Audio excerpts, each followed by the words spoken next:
Hey guys, tonight we're going to dim the lights. Perhaps turn on a fan for that soft, whispering hum and let the gentle shadows stretch across your room. Find a comfortable spot, let your shoulders relax, and let your breath slow down. Take a moment to truly settle in, allowing any lingering thoughts from your day to drift away like smoke on the evening breeze. And as you ease into this journey with me, maybe let me know in the comments where you are tuning in from and what time it is for you. If you find yourself enjoying these quiet whispers through history, a soft like and a subscribe would mean the world. But only if you genuinely feel it is a calm companion for your thoughts. Tonight, we're diving into a world that is often portrayed with a blaze of glory, but which, in its truest form, was far more somber, more strategic, and ultimately, a long, sad lullaby of managed death. We're going to peel back the layers of myth surrounding the Roman gladiators, not to revel in their battles, but to understand the quiet, often mundane and deeply human experiences beneath the spectacle. Forget the roaring crowds and the valiant heroes for a moment. Tonight, we listen to the rustle of straw in a dim cell, the distant clank of a blacksmith's hammer, the slow, rhythmic chew of coarse bread.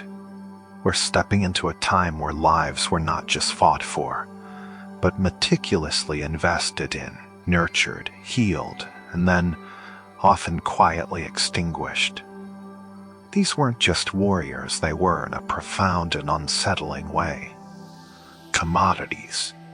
Let's ease into tonight's journey together as we explore the untold secrets of the arena. When you conjure an image of a gladiator in your mind, you likely see a shackled slave dragged from a conquered land, forced into the arena's cruel embrace. And while this image holds a kernel of truth for many, it is far from the complete picture.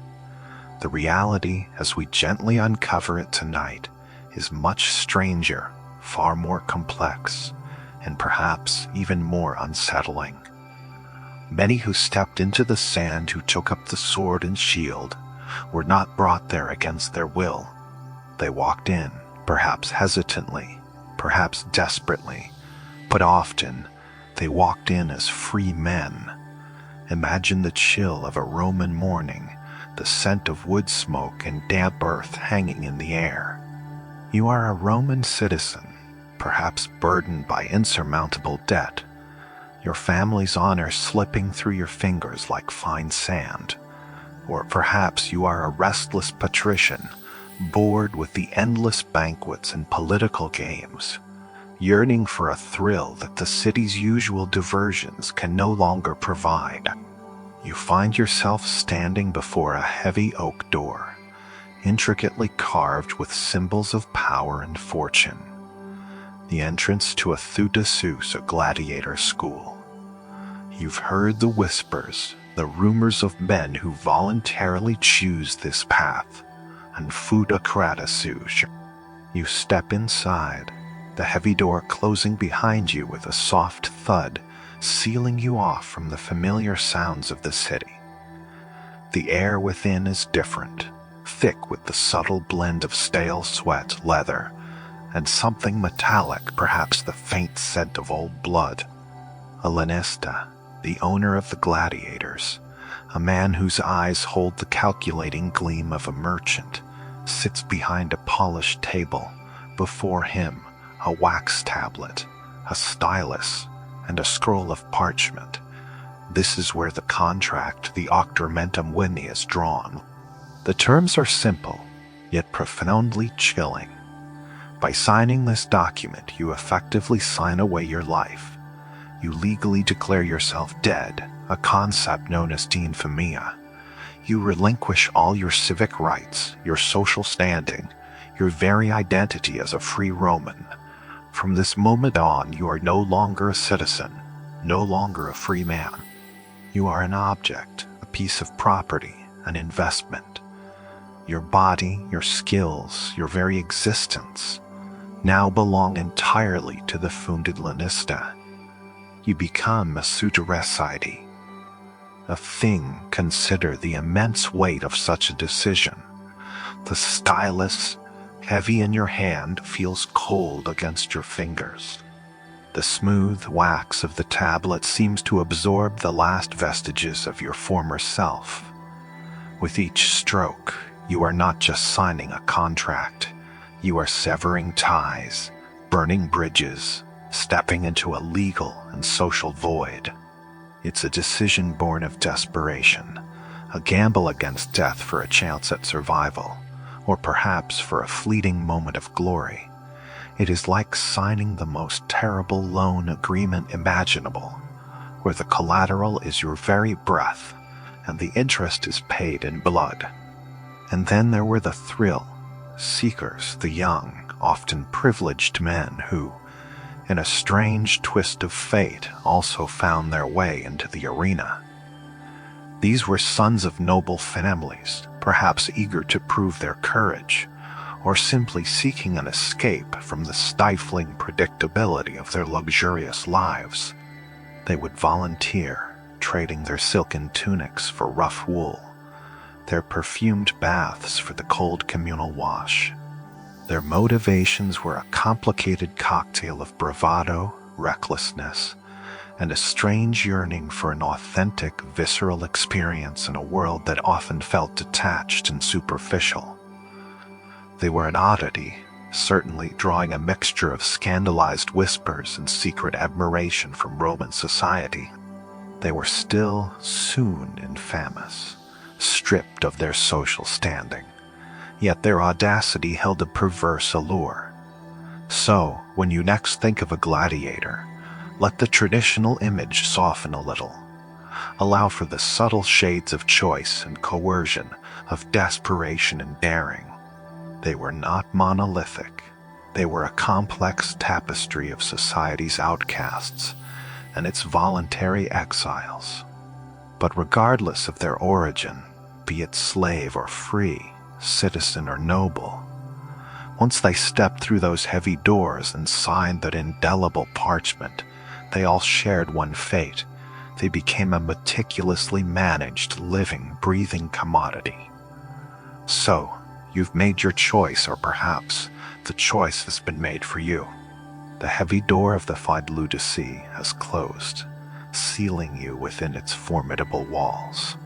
This is not the open training ground you might imagine. No sun-drenched athletic field, no bustling gymnasium. This is in essence a high-security prison. Its purpose is not merely to train, but to contain, to control, to transform. Picture the walls rising high, constructed of rough, unforgiving stone, thick and impenetrable. Narrow, slit windows high up offer only slivers of the outside world, teasing glimpses of blue sky or passing clouds. Guards, often former gladiators themselves, their faces hard and expressionless, patrol the walkways, their heavy footsteps echoing softly on the stone. The air within the Sudai Ludisa is thick with the distinct aromas of sweat, a faint metallic tang that hints at blood, the pungent scent of unwashed bodies, and the ever-present, earthy smell of damp straw and packed earth. It is a smell that seeps into your clothing, your skin, your very pores, becoming an indelible part of your new existence. Life here is governed by absolute obedience. The Fortalinista, your owner, is a distant, powerful figure, more concerned with his investment than your comfort. His Sidoctor Send, the trainers, are your immediate masters. They are veterans of the arena, brutal in their methods, yet ruthlessly efficient. Their job is not to inspire, but to harden, to break, and then to rebuild you into a fighting machine. They move with an economy of motion, their voices low and gravelly, their eyes missing nothing. Upon your arrival, you are stripped of your old identity. Your head is shaved, a practical measure to prevent hair, grabbing in a fight, but also a symbolic act, removing any trace of your former self. You are given a new name, a gladiatorial physiognomen, sometimes grand, sometimes mocking, always chosen by your owner.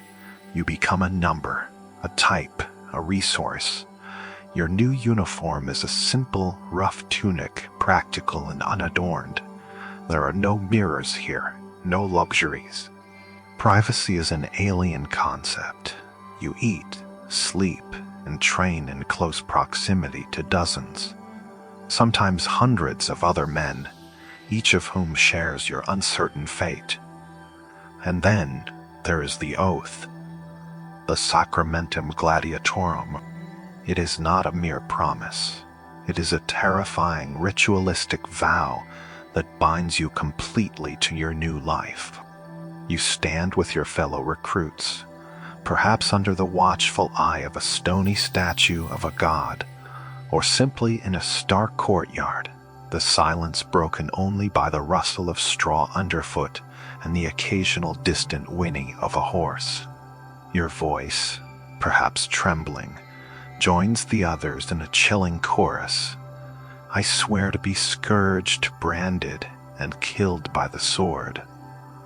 Let's break down the quiet horror of those words. To be scourged. Imagine the whip, its leather thongs biting into your flesh, leaving angry red welts, the searing pain a constant reminder of your submission. It is a public humiliation, a physical branding of ownership designed to break your spirit and enforce unquestioning obedience. To be branded. Think of the hot iron, its metal hissing as it touches your skin, the acrid smell of burning flesh and hair filling your nostrils. It leaves a permanent mark, an indelible scar that screams property to all who see it.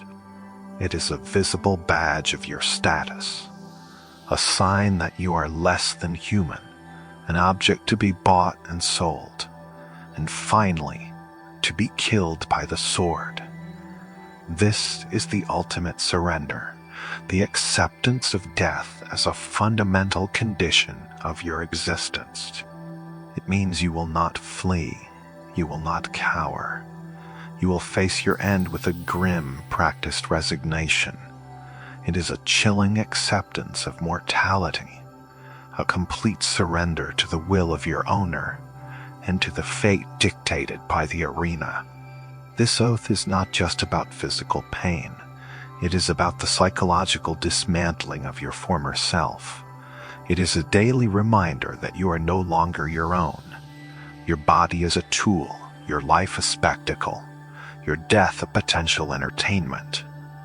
The Fifluticib becomes your entire world, its high walls and iron gates the boundary of your existence. Each day, the regimen begins before dawn. A cold wash with rough rags, a meager meal, and then the relentless, repetitive training. The sounds are constant, the grunts of exertion, the rhythmic thud of wooden swords hitting shields, the scrape of sand underfoot, and the heavy breathing of men pushed to their limits. This isn't just a school, it is an existence defined by discipline, deprivation, and the chilling promise of a violent end. After the oaths are sworn, after the branding is complete, and the harsh reality of the Fidluticide settles into your bones, a new routine begins. And perhaps one of the most surprising secrets of gladiatorial life lies not in their training, but in their diet. When you envision a gladiator, you likely picture a chiseled physique, rippling with lean muscle, fueled by protein and conquest. The truth, as revealed by quiet archaeological whispers, paints a very different, far more practical picture. Imagine, if you will, a group of quiet scholars, gently sifting through the dust of time at an ancient gladiator cemetery in Ephesus. What they found, through meticulous analysis of bone samples, turned centuries of popular belief on its head. Using techniques like strontium-calcium ratio analysis, they discovered that these powerful warriors, these icons of brute strength, were overwhelmingly vegetarian. Yes, vegetarian. They were not gorging on roasted meats or rich cheeses. Instead, their diet was simple, hearty, and remarkably consistent, high in carbohydrates, primarily consisting of barley and beans. This unexpected revelation earned them a nickname in ancient texts, the Thuti Hordeare, which translates quite literally to barley eaters. Picture your daily meal within the Photosi. You sit on a rough wooden bench, your back perhaps aching from training, your stomach a hollow drum. Before you is a simple wooden bowl. It holds a thick, somewhat lumpy porridge made primarily from coarse barley flour. It is bland, certainly, lacking the rich flavors and spices that might adorn a Roman nobleman's table. But it is filling. It is fuel. Sometimes it is mixed with lentils or beans, perhaps a few dried figs or dates for a touch of sweetness, or a handful of olives for their oily richness. The smell is earthy, starchy, perhaps a hint of wood smoke from the communal cooking fire. It is sustenance, pure and unadorned. This diet, while humble, was meticulously designed for a specific purpose. Firstly, it was incredibly cost-effective. Barley and beans were cheap, readily available staples, making gladiators, who were considerable investments, economically viable. But more importantly, this high-carbohydrate vegetarian regimen served a crucial functional role. It made them fat. Not obese, certainly, but it allowed them to develop a significant layer of subcutaneous fat beneath their skin. Imagine that layer of fat perhaps 2 or 3 inches thick.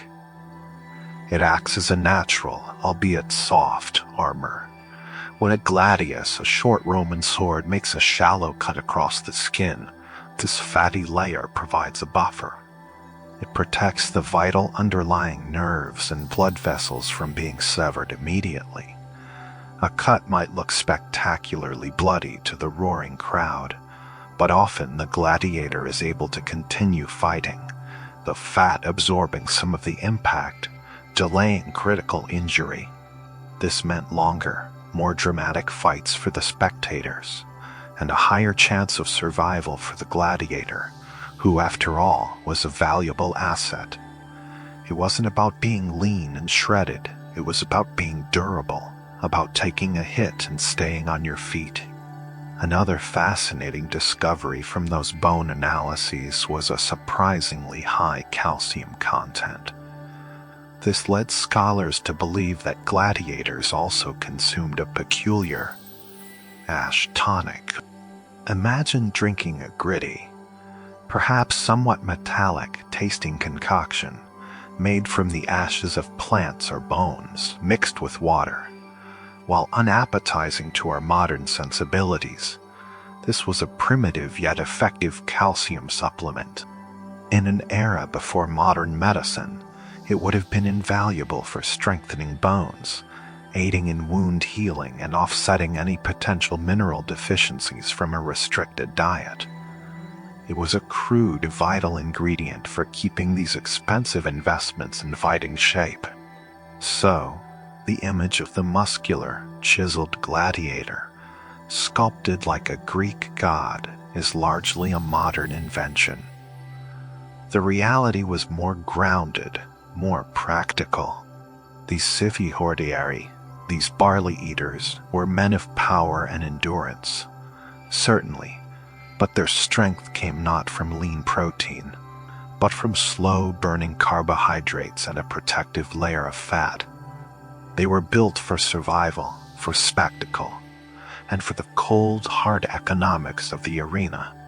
Their meals were not feasts. but functional sustenance, designed to keep them fighting, to keep them generating revenue, to keep them alive just long enough for the next brutal, captivating performance. It was a diet of grim endurance, not of glory.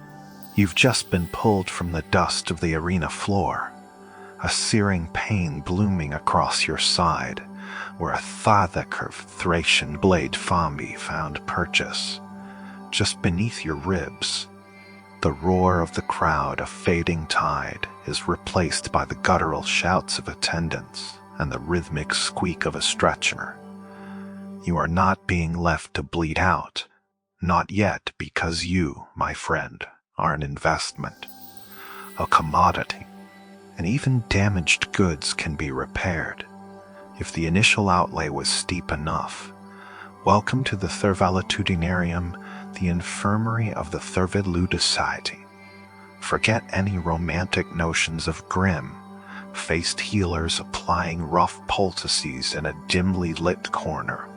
This is a sophisticated operation, a stark, almost sterile contrast to the filth and squalor outside.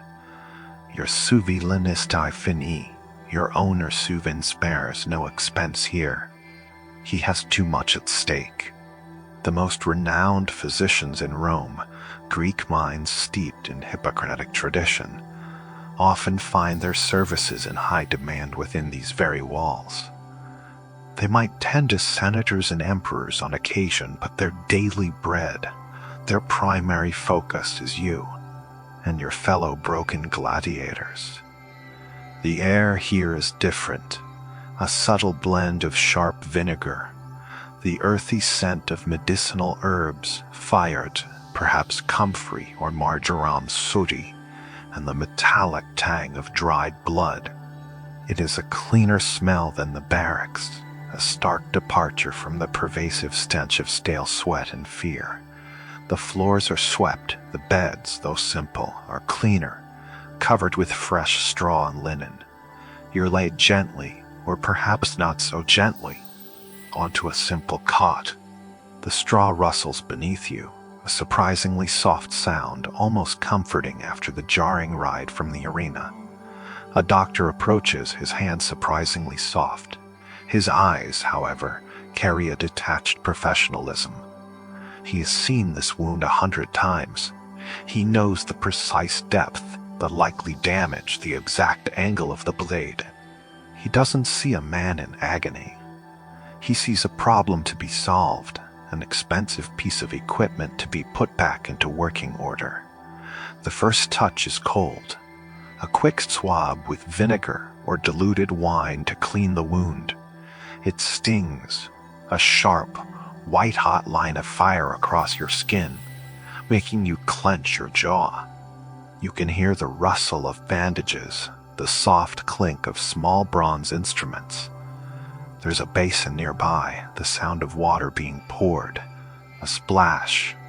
The doctor's voice is low, calm, giving instructions to his assistants, probably apprentices, their faces earnest and focused. They too are learning, honing their craft on your flesh. He probes the wound, a gentle but firm pressure. You gasp, a raw sound caught in your throat. He nods, his expression unreadable. He'll apply a specialized dressing furting, perhaps a mix of honey, known for its antiseptic properties, and various herbs. He might use sutures, fine gut string, meticulously stitching skin and muscle back together. You can feel the prick and pull, a strange, precise dance of pain and healing. The world outside, the roaring crowd, the sand, the blood, all fade into a distant hum. Here, in this quiet, almost sacred space, it is just you, your body, and the measured movements of the healer. If it is a broken bone, you'll hear the unsettling scrape and click as he manipulates the limb, setting it back into place. A grunt from you, a sharp intake of breath. The doctor's grip is firm, expert. He'll then fashion a splint using strips of wood or tightly bound linen, holding the fractured bone immobile. The feeling of the tightly wound cloth, restrictive yet necessary, becomes your new reality. The recovery isn't quick. You'll spend days, sometimes weeks, in this infirmary. The food, surprisingly, is better here than in the regular barracks. Broths, soft pottage, perhaps even some dried fruit if you're lucky. It's designed to nourish, to rebuild, to fuel your body's repair mechanisms. You're given tonics, brewed from bitter herbs, meant to reduce inflammation and ward off infection. You are cared for with a precision and dedication that would astonish any ordinary Roman citizen who, for a similar injury, might be left to the mercy of fate or the crude remedies of a back-alley charlatan. You lie there, watching the dust motes dance in the sliver of sunlight that pierces the high window, listening to the soft groans of other injured men. Some are silent, eyes staring blankly at the ceiling. Others murmur in their sleep, haunted by the specters of the arena. You see men with newly healed scars, white and angry against their tanned skin, already being gently put through physiotherapy, limping around, slowly regaining strength. They are being prepped, not for a peaceful retirement, but for a return to the sand, to the roar, to the precise art of killing and dying. It is a strange existence, this cycle of being broken and mended. The irony isn't lost on you. You are treated like a prize animal, a racehorse, meticulously tended, given the finest care, all so that you can be ridden in a battle again. Your life, your very being, is meticulously preserved, not out of compassion, but out of cold economic calculation. Each stitch, each bandage, each carefully prepared meal is a reminder of your value, not as a human, but as a spectacle. And as the pain gradually recedes, replaced by a dull ache, and strength slowly seeps back into your limbs, a subtle dread begins to set in. The healing is not a liberation, it is merely a deferral, a temporary reprieve. The doctor's skilled hands, the soothing herbs, the quiet care sui, they are not a path to freedom. They are merely the meticulous maintenance of a product, ensuring it remains viable for its ultimate bloodied purpose. You are being painstakingly rebuilt, piece by piece, only to be dismantled again. The heavy wooden door of the barracks groans shut, plunging the room into a familiar gloom, broken only by the flickering oil lamp. The day's brutal training is over, the sweat still clinging to your skin, the raw ache of tired muscles a constant companion. Yet, in this suffocating darkness, in the shadow of impending death, a fragile warmth begins to glow. It is the unspoken bond, the quiet understanding that forms between men who share a condemned fate.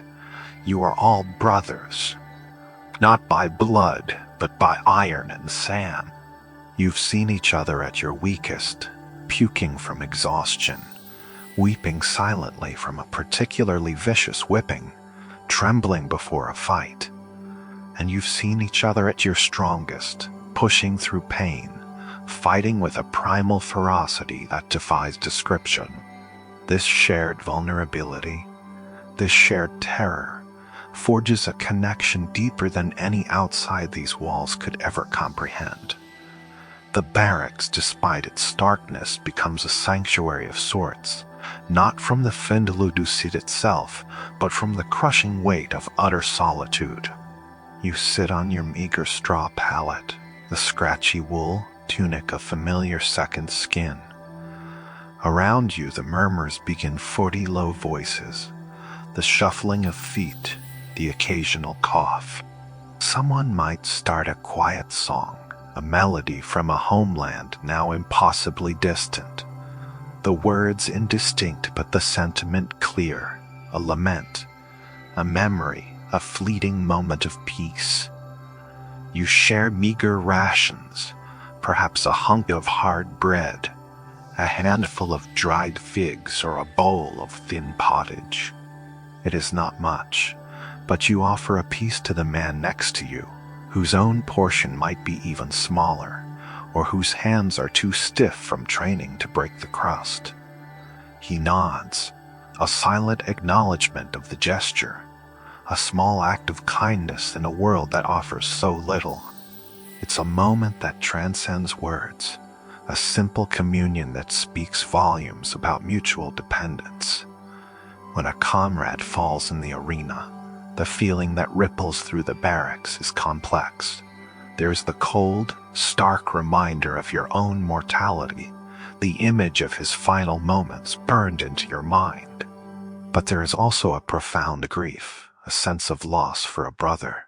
You might not have known his full story, his past life, his family, but you knew the way he snored, the way he sharpened his sword, the way he laughed at a particularly dark joke.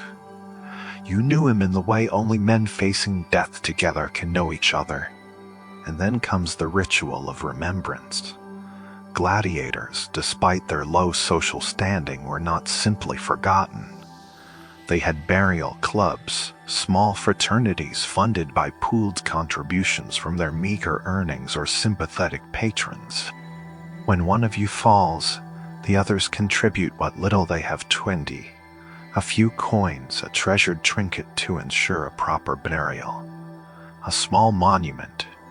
It is the last act of defiance against the dehumanization, the final affirmation of a life lived, however brutally. You might gather after his body is taken away, a hush falling over the barracks. Someone, perhaps an older gladiator, one who has seen too many come and go, will lead a quiet prayer to the gods of the underworld. You'll hear the soft rustle of leaves, perhaps, as small offerings are made to Mercury Psychopompus, the guide of souls. The air feels heavy, thick with unspoken grief and the chilling proximity of your own inevitable end. Later, a small group might visit the simple cemetery outside the Findi-Ludiesed walls, a place filled with rows of modest stone slabs. They are often crudely carved, but the words etched upon them are startling in their tenderness. Forget grand pronouncements of martial prowess. These epitaphs speak of simple things. Here lies Urbicus, a Thracian, a good friend. He lived for 22 years. To Primus, my brother in arms, who never flinched from his comrade, Felix. He fought bravely, but more importantly, he lived kindly. These aren't the words of a warrior cult. These are the farewells of men who loved, respected, and mourned each other. They often mention the years lived, the age at death, sometimes even a nickname. They rarely glorify the fight itself. Instead, they serve as quiet testimonials to human connection, to the enduring power of friendship even in the face of absolute despair. They are a poignant reminder that beneath the hardened muscle and the brutal facade, there beat hearts capable of deep affection. You stand by the newly erected stone, perhaps touching the cool surface, feeling the rough chisel marks. You remember a shared laugh, a moment of comfort, a whispered fear. The silence is profound, broken only by the distant caw of a crow or the rustle of dry grass in the wind. This act of remembering, of honoring a fallen brother, is a stark counterpoint to the dehumanizing violence of the arena. It is a stubborn insistence on humanity, a final act of love in a world designed to extinguish it.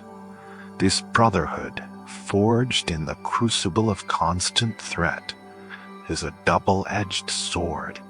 It provides solace, a shield against ultimate loneliness, but it also intensifies the grief, the fear, the chilling realization that any day it could be your name being whispered in prayer, when your thin memory being etched onto cold stone by hands you once considered your own. The warmth of connection is always tinged with the icy certainty of loss. The morning mist still clings to the courtyard, making the rough-hewn training posts, the savity appear like spectral figures in the pre-dawn gloom. A chill wind bites at your skin, raising goosebumps beneath your thin tunic. This is where it truly begins, long before the roar of the crowd, before the flash of steel, the monotonous, soul-crushing routine of training. It is here that you are systematically stripped of your individuality and hammered into a specific deadly instrument. The Ludician Hoftes on Further was not just a prison, it is a factory for regulated violence, and you are a product on its assembly line. Your body, your reflexes, your very mind are meticulously calibrated, honed, and refined for one singular purpose: survival through killing or graceful dying. Your first lesson, and indeed your daily companion, is the Thindai Rudicide. This isn't a real sword. It's a wooden one deliberately made twice as heavy as its steel counterpart. You grip it, the rough wood digging into your calloused palm, the unexpected weight sending a dull ache up your arm. This is designed to build brutal strength, to make the real weapon feel light and swift when the time comes. You will swing this heavy piece of timber hundreds, thousands of times. The Ton Doctor, your trainer, a former gladiator himself, perhaps bearing scars that tell their own grim stories, stalks the training ground. His voice is a low, gravelly rasp, a constant drone of commands and corrections. Strike, block, advance, retreat.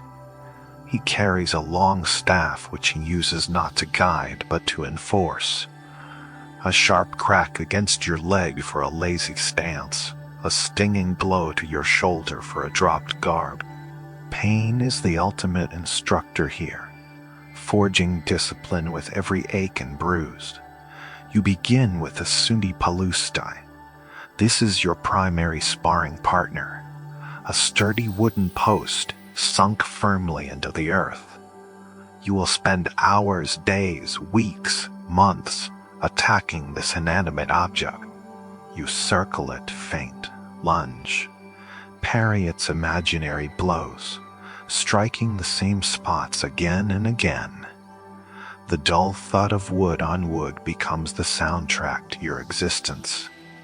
Your muscles burn, your breath comes in ragged gasps. But you continue. The doctor watches, impassive, unyielding. Your body learns through sheer agonizing repetition. This isn't just about strength, it is about specialization. You are not just a gladiator, you are a type. A specific, highly specialized unit in the arena's deadly ballet. Perhaps you are destined to be a Fortia Ricerius, a net man. Your training shifts. You ditch the shield, relying on agility and speed. You learn to handle the sortie twaintoiti, the weighted net with deceptive ease. You practice throwing it, not at a post, but at an imaginary moving target, learning to entangle, to trip, to disarm. You also wield the fascina, a three-pronged trident, its long shaft an extension of your arm, its points designed to pierce and parry, and the suppugio, a small dagger, your last resort. Your movements become fluid, almost dance, like a stark contrast to the heavy, armored fighters. You learn to frustrate, to evade, to tire out your opponent before striking with precision. Or perhaps you are a secutor, the follower. Your training is about power and relentless pursuit. You wear a distinctive helmet, smooth and round, with only 2 small eye holes, designed to prevent a Rosarius's net from catching. It's claustrophobic, hot, and severely restricts your vision. You learn to fight almost by instinct, trusting your other senses. You wield the sudi gladius, a short, stabbing sword, and a large rectangular shield, the sututumen. Your training emphasizes close quarters combat, the shield a battering ram, the sword a precise instrument of death in tight spaces. Your stance is heavy, grounded, your blows powerful and direct. Maybe you are a Thurex, a C, a Thracian. You're given a small, square, or round shield, the Thurby Parmula, and the distinctive Susica, that curved sword I mentioned earlier designed to bypass shields and strike limbs. Your training focuses on quick, agile footwork, using the curve of your blade to inflict maximum damage, slashing and cutting with lightning speed. You learn to dart in and out, a deadly wasp, avoiding direct confrontation with heavier opponents, relying on your speed and the unique properties of your weapon. Every muscle group, every sinew, every joint is pushed to its absolute limit, then beyond. Your hands are a mess of blisters and calluses. Your shoulders ache. Your spine creaks like an old leather strap. Your knees, those crucial hinges of movement, feel like bags of gravel grinding with every lunge. You learn to ignore the pain, to push through it, to embrace it as a necessary part of the transformation. The monotony is as brutal as the physical exertion. Day after day, the same movements, the same commands, the same dull thudding of wood. Your mind, too, is conditioned. It becomes a weapon, focusing solely on the mechanics of attack and defense, stripping away fear, doubt, and any lingering shred of the person you once were. You become an automaton, a meticulously programmed fighter. There is no grand strategy meeting, no stirring speeches, just the grind, the relentless, ceaseless grind. It is an industrial process, turning human flesh and bone into a tool for entertainment, a finely tuned machine for killing. And as you raise your heavy wooden sword one more time, your muscles screaming in protest, you realize that the weight of the weapon is not just in your hands. It is the crushing weight of your fate, being slowly, methodically hammered into shape, day after monotonous day. The air around them carried a strange, intoxicating charge, a peculiar blend of revulsion and rampant desire. Gladiators, despite their enslaved status, despite being legally branded as infondi infamus infamous men of ill repute, lower than even prostitute sodi, held an undeniable, often perverse, allure in Roman society. They were the lowest rung, yet paradoxically, they were also the most potent sex symbols, the pin-up heroes of an empire obsessed with strength, danger, and the raw spectacle of life and death. You could walk the streets of Pompeii, gaze upon the graffiti etched into ancient walls, and find declaration after declaration, fervent fan mail scrawled by love-struck women. Celadus the Thracian makes all the girls sigh, or Crescens, the net fighter, lord of the ladies. It was a bizarre, almost unbelievable dichotomy. This blend of utter social degradation and electrifying, dangerous celebrity. Imagine a star gladiator, perhaps a Fornamilla with his distinctive fish, crested helmet and broad shield, his body a map of scars and hardened muscle, gleaming with oil under the arena sun. His movements were fluid, deadly, a dance between life and oblivion. To the Roman elite, particularly the wealthy matrons and young noblewomen, These men represented a forbidden thrill, a transgression against the rigid social order. To desire a gladiator was to flirt with scandal, to step beyond the gilded cages of patrician respectability. And for some, the temptation proved irresistible. It wasn't uncommon for noblewomen, stifled by arranged marriages and societal expectations, to seek out these figures of raw masculinity and primal danger. They would pay fortunes, not just for a fleeting glimpse, but for a night, a stolen moment with a man who, in the eyes of the law, was barely human, yet in their own eyes embodied the most potent form of vitality. The forbidden fruit tasted all the sweeter when it was plucked from the brink of death. But the fascination extended beyond illicit encounters. Roman society had a peculiar relationship with the physical remnants of these fighting men. After a match, as the dust settled and the crowds dispersed, specific attendants would enter the arena. They weren't just there to clean up the blood and sand. They were there to collect, with curved metal instruments called finstrigils, used by Romans after baths to scrape oil and dirt from their skin. They would carefully scrape the sweat, the grime, and even flecks of skin from the bodies of the gladiators. This wasn't waste. This was a commodity. This bodily residue, rich with the essence of battle, strength, and life on the edge, was carefully gathered and bottled. Imagine holding one of these small, delicate glass vials. It wouldn't smell of perfume, but of something far more primal: sweat, iron, a faint whiff of the arena's earth, perhaps a lingering hint of the fear and adrenaline that had saturated the gladiators' pores. These tiny bottles, filled with what was essentially the gladiators' bodily fluid, were then sold to Roman women as a bizarre form of aphrodisiac or beauty product. The belief was that, by applying this gladiator sweat to their skin, they could absorb the strength, the virility, the magnetic charm of the warrior. It was a strange, almost magical thinking, connecting physical essence to personal power. A woman might dab a drop behind her ears, or mix it into her bath water, hoping to imbue herself with the gladiator's irresistible aura.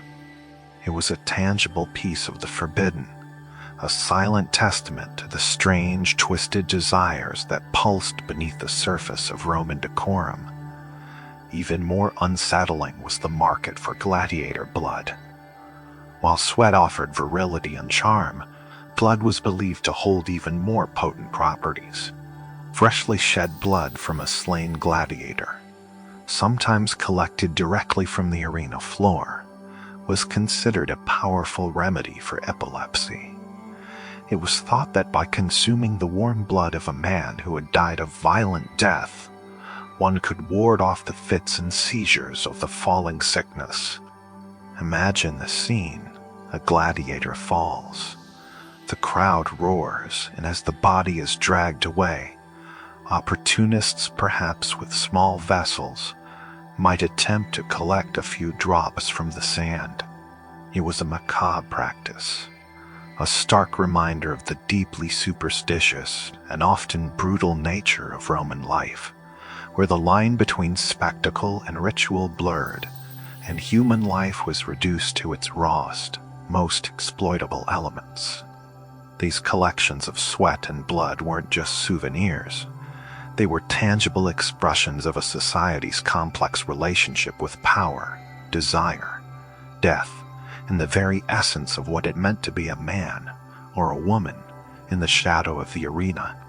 The gladiator, a condemned man, became an object of worship, his very fluids imbued with mythical properties, bought and sold in the strangest marketplace of all.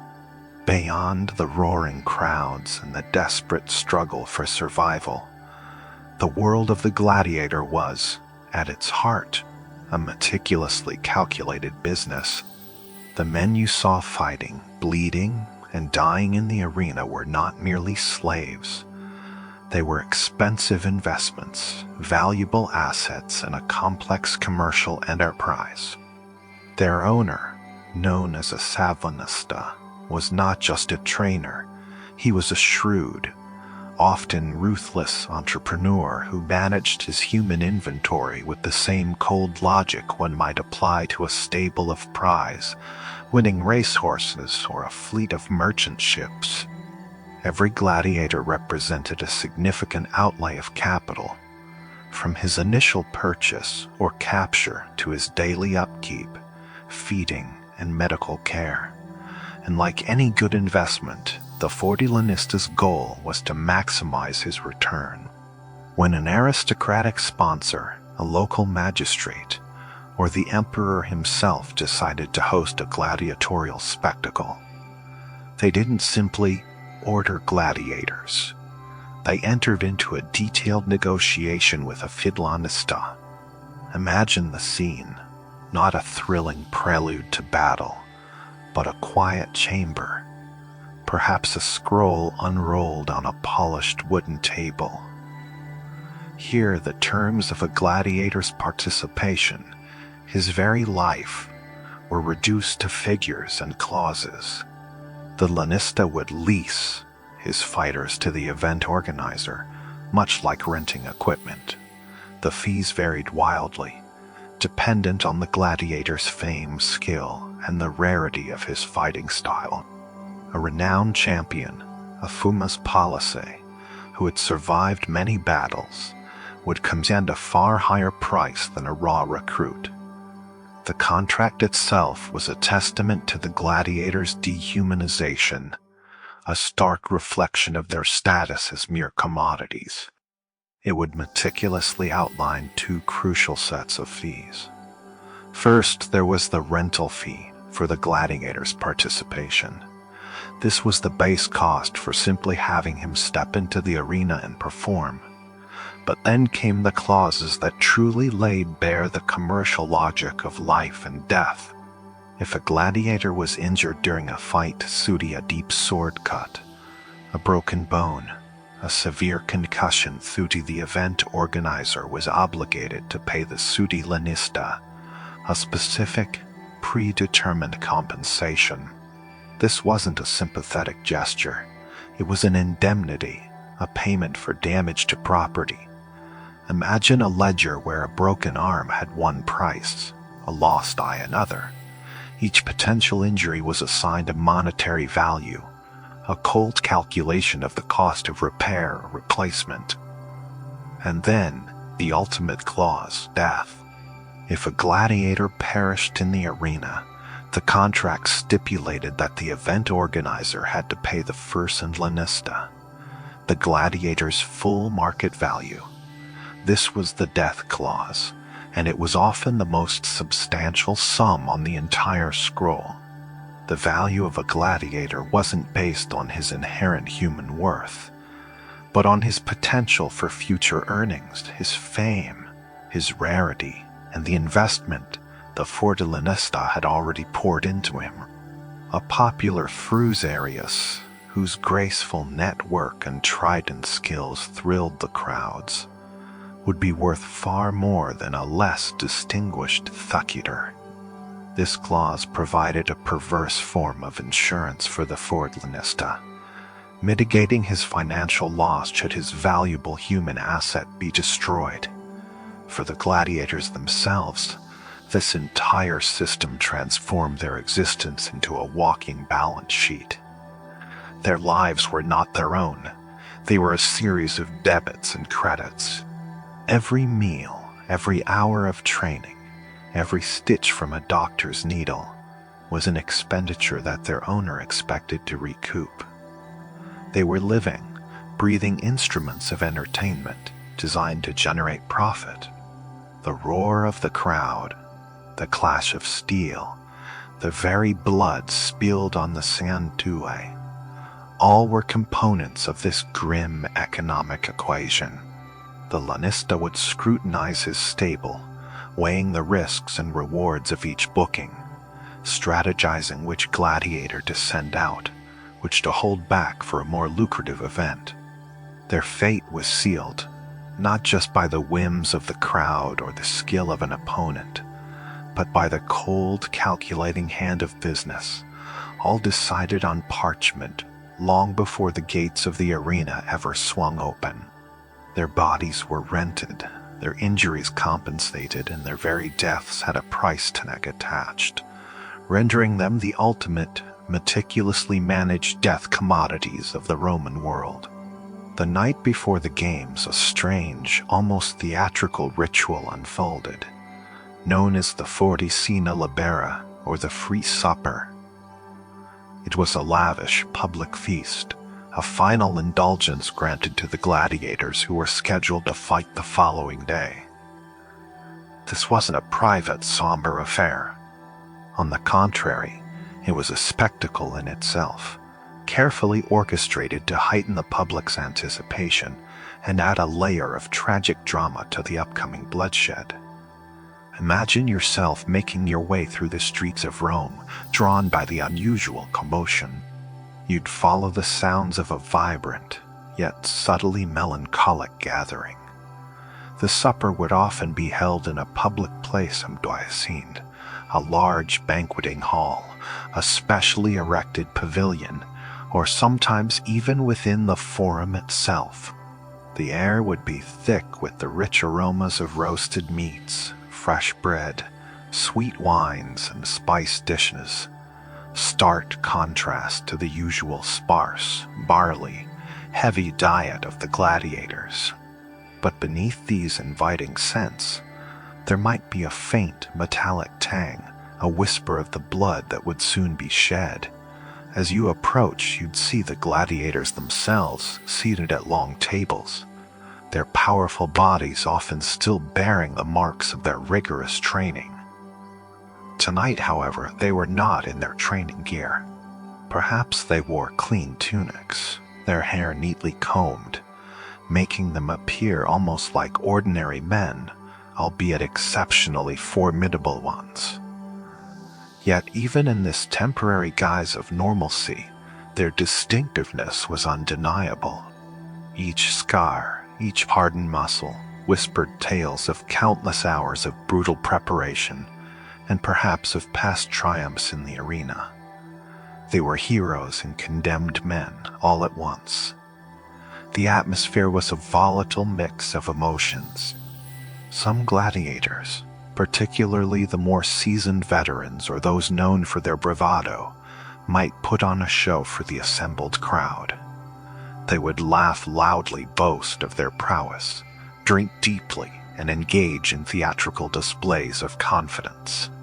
This was a final chance to perform for an audience, to solidify their image as fearless warriors, perhaps hoping that a display of such spirit might earn them clemency or admiration in the fight to come. Others, however, would be quieter, their faces etched with a profound sense of gravity. You might see them pick at their food, their eyes distant, perhaps lost in thoughts of home, of family, or of the cold embrace of the arena floor. And indeed, many gladiators would have their families present. Wives, children, perhaps even close friends or former comrades from their villages would be allowed to visit, to share this final meal, to offer comfort and receive last goodbyes. Picture the hushed conversations, the lingering glances, a child's hand clutched tightly by a father who might not return. There would be tears, perhaps, quickly wiped away. The desperate attempt to maintain composure in the face of such public scrutiny. These intimate moments of sorrow and affection played out under the unblinking gaze of the Roman populace. For the public flocked to the Scena Libera, not just to wish the gladiators well, but to scrutinize them, to size them up like prized livestock. They were curious, morbidly fascinated. This was a chance to see the stars of tomorrow's deadly drama up close, before the masks and helmets obscured their humanity. People would point, whisper, discuss their physique, their supposed temperament, making their own predictions about who would live and who would die. It was like a grotesque pregame show, where the main attraction was not a sport, but a carefully curated display of impending mortality. As the night wore on, the initial boisterousness would likely wane, replaced by a heavier, more palpable tension. The wine would flow, perhaps numbing some of the fear, but it couldn't erase the knowledge of what the dawn would bring. The generous portions of rich food, meant as a final pleasure, might instead feel like a ritualistic fattening for the slaughter. Every bite, every sip, every shared glance carried the weight of finality. The Cena Libera was not just a meal, it was a public farewell, a ceremonial bridging of the gap between the world of the living and the shadow of the arena. When the feast finally ended and the gladiators were led away, perhaps back to the stark confines of their cells within the sodi ludicent, the silence that followed would be deafening, pregnant with the unspoken promise of blood and sacrifice that awaited the sunrise. You've always heard the roar, haven't you? That distant primal chorus from the Roman Colosseum. But tonight we descend, not into the sun-drenched grandstands, not even onto the blood-soaked sand. We go beneath, far below the cheering throngs, below the intricate mosaic floors, into the very veins and arteries of this monument to organized death, the hypogeum. Take a deep breath. Can you smell it? It's a dense, heavy perfume of damp earth, stagnant water, animal fear, and something else. Something metallic and ancient, a faint ghost of blood that has seeped into every stone. The air itself feels thick, clinging to your skin like a clammy shroud. No longer the crisp breeze of the Roman afternoon, but a still, suffocating blanket. You find yourself in a labyrinth of tunnels, a subterranean city of shadows and whispers. The darkness is not absolute, not yet. Here and there, oil lamps flicker, casting long, dancing specters on the rough-hewn stone walls. Their light is miserably, barely pushing back the gloom, making the spaces feel vast and claustrophobic all at once. Every corner holds a deeper, more unsettling black. You stretch out a hand, feeling the cold, rough dampness of the stone against your fingertips. It's like touching the cold, ancient skin of the earth itself. The soundscape down here is a symphony of despair. The deafening roar from above, which once felt like the pulse of the empire, is now a distant, muffled hum, like a storm cloud trapped in a jar. It's still there, a constant reminder of the world you're about to enter, but it's no longer immediate. What dominates now are the sounds of confinement and anticipation. Listen closely. From somewhere deep within the stone, a low growl rumbles, then another followed by the clanking of metal bars. It's the beasts. Lions, tigers, bears, even crocodiles, brought from the furthest reaches of the empire, caged, terrified, and waiting. Their natural scent, sharp and wild, cuts through the musty air, a primal warning. You hear the scuttling of rats in the unseen corners, a constant furtive movement that makes your skin prickle. And then, the mechanical drone of the winches, the massive lifting mechanisms that will hoist cages, scenery, and men into the sunlight, into their final moments. Each creak, each thud is a chilling countdown. You are not alone in this underworld. Other figures equally silent, equally tense, move through the flickering lamplight. They are the gladiators. You see them, their faces grim, their bodies taut beneath their tunics. They stand or sit in small, temporary holding cells, mere cubicles of darkness, waiting their turn. No bravado here, no swagger. Just the quiet internal battle against the fear that gnaws at the edges of their resolve. They might whisper a prayer, trace a symbol in the dirt with a bare toe, or simply stare into the void, their minds adrift somewhere between their past and their rapidly approaching future. Imagine being one of them. You're shoved into a lift, a simple wooden platform, no railings. Just a small space big enough for you, your weapon, and your fate. The gate clangs shut behind you, and the darkness intensifies. The only light now comes from a single small opening far, far above Symbia pinprick of dazzling white. A window to the world you left behind. A world you might never see again. The air grows even heavier, charged with unspoken prayers and unspoken goodbyes. The mechanism begins to groan. Slowly, agonizingly slowly, the platform begins its ascent. You feel the tremor in the stone, hear the rusty chains being pulled, inch by agonizing inch. The roar from above begins to swell, growing louder, more distinct, transforming from a hum into a thunderous wave that crashes against your ears, threatening to overwhelm you.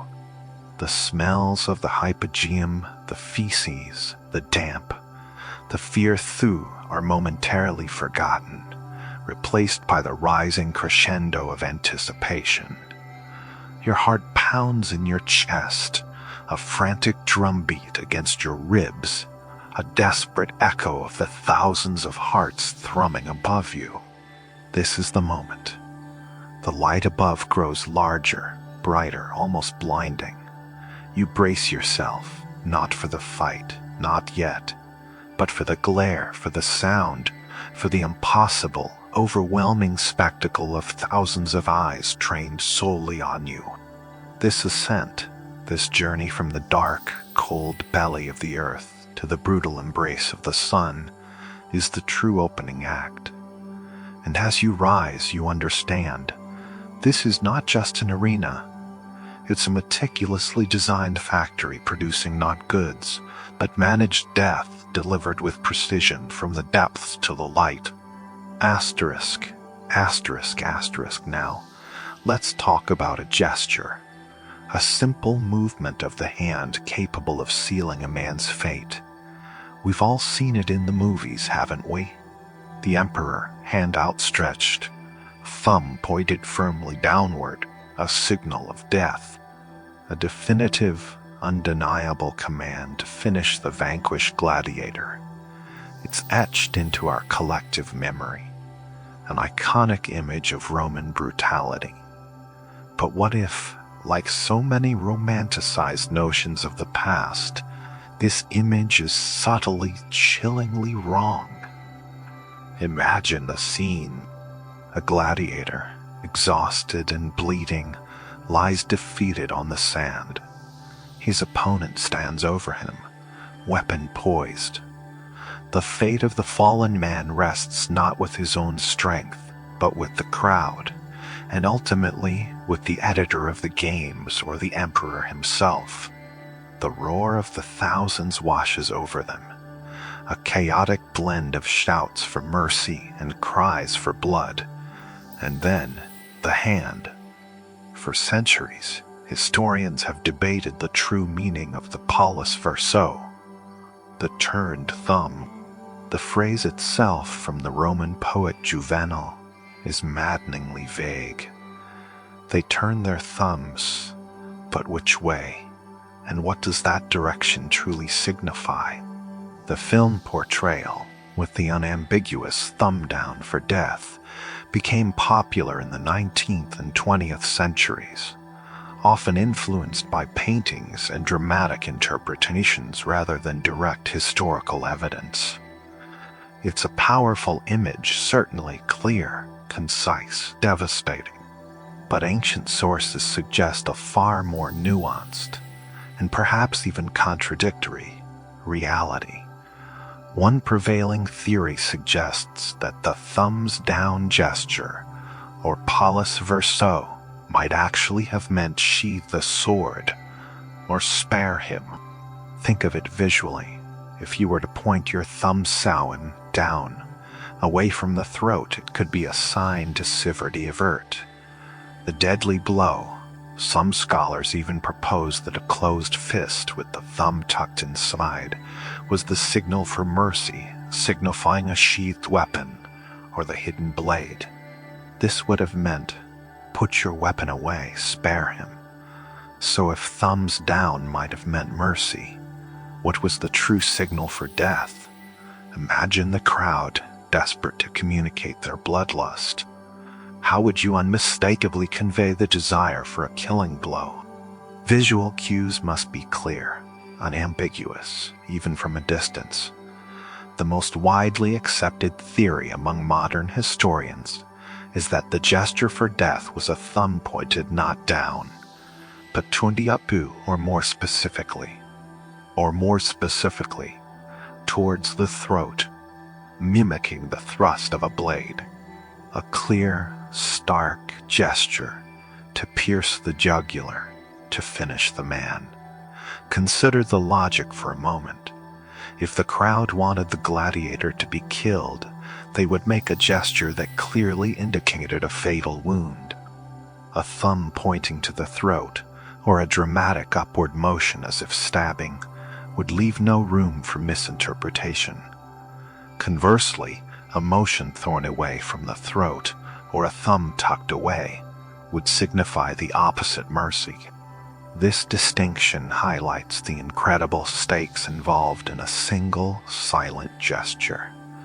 For the gladiator, lying in the sand, every movement of the emperor's hand, every ripple in the crowd's unified will, was the difference between another sunrise and the eternal dark. And for us, it reveals how easily our understanding of history can be shaped by compelling fiction, how a dramatic license can overwrite centuries of ambiguity, replacing it with a simpler, yet potentially false truth. The life or death of a human being, reduced to a flick of a finger, and a confusion that has lasted for 2 millennia. A deadly misunderstanding indeed. Asterisk. We often imagine gladiator contests as a chaotic free. For all, a brutal clash where only raw strength and cunning decided the outcome. And while brutality was certainly present, it's a mistake to think of these events as entirely lawless. In truth, gladiator fights were governed by a surprising degree of structure, rules, and even an official referee. But like many aspects of Roman spectacle, these rules could be bent, broken, or simply ignored, often to create a more thrilling show or to protect a valuable asset. Meet the summa rudiesi, or simply Phi rudiesi. This was the referee, often a former gladiator himself, chosen for his experience and understanding of the various fighting styles. He wasn't just there to wave a flag. He carried a staff, or a furti rudis, which he would use to separate fighters, to signal a pause in the action, or to indicate a foul. His presence implied a certain level of decorum, an attempt to bring order to the potential chaos. There were indeed rules. Gladiators of different types had specific weapons and armor, and they were expected to fight according to certain conventions. For instance, a reshariasi with his net and trident couldn't suddenly pick up a sword meant for a foreign murmillo. There were boundaries to the arena. Certain blows or repeated attacks on a downed opponent might be deemed excessive. If a gladiator dropped his weapon, the referee might pause the fight to allow him to retrieve it. If a gladiator was seriously injured but still conscious, he might raise a finger to signal his submission, a plea for mercy. The Tharsinridisivi would then step in, stopping the fight and awaiting the decision of the editor or the crowd. However, the notion of fair play as we understand it was often a secondary concern. The primary goal was spectacle, entertainment, and the satisfaction of the crowd and the game's sponsor, the 4D editor. And this is where the system could be subtly or overtly manipulated. Imagine the 4D editor of the games he had invested heavily. He had purchased or rented gladiators, some of them enormously expensive stars. He wanted a good show, yes, but he also wanted to protect his investment. A star gladiator, a crowd favorite who consistently won and drew huge audiences, was a precious commodity.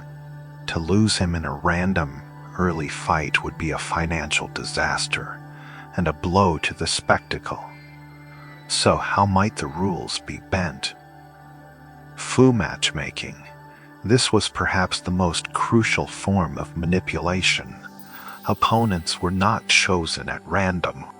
An expensive, beloved gladiator might be strategically matched against a less experienced, weaker opponent, a fresh recruit, or a gladiator specifically brought in as fodder.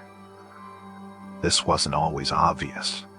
The chosen opponent might still be dangerous, but the odds would subtly favor the star.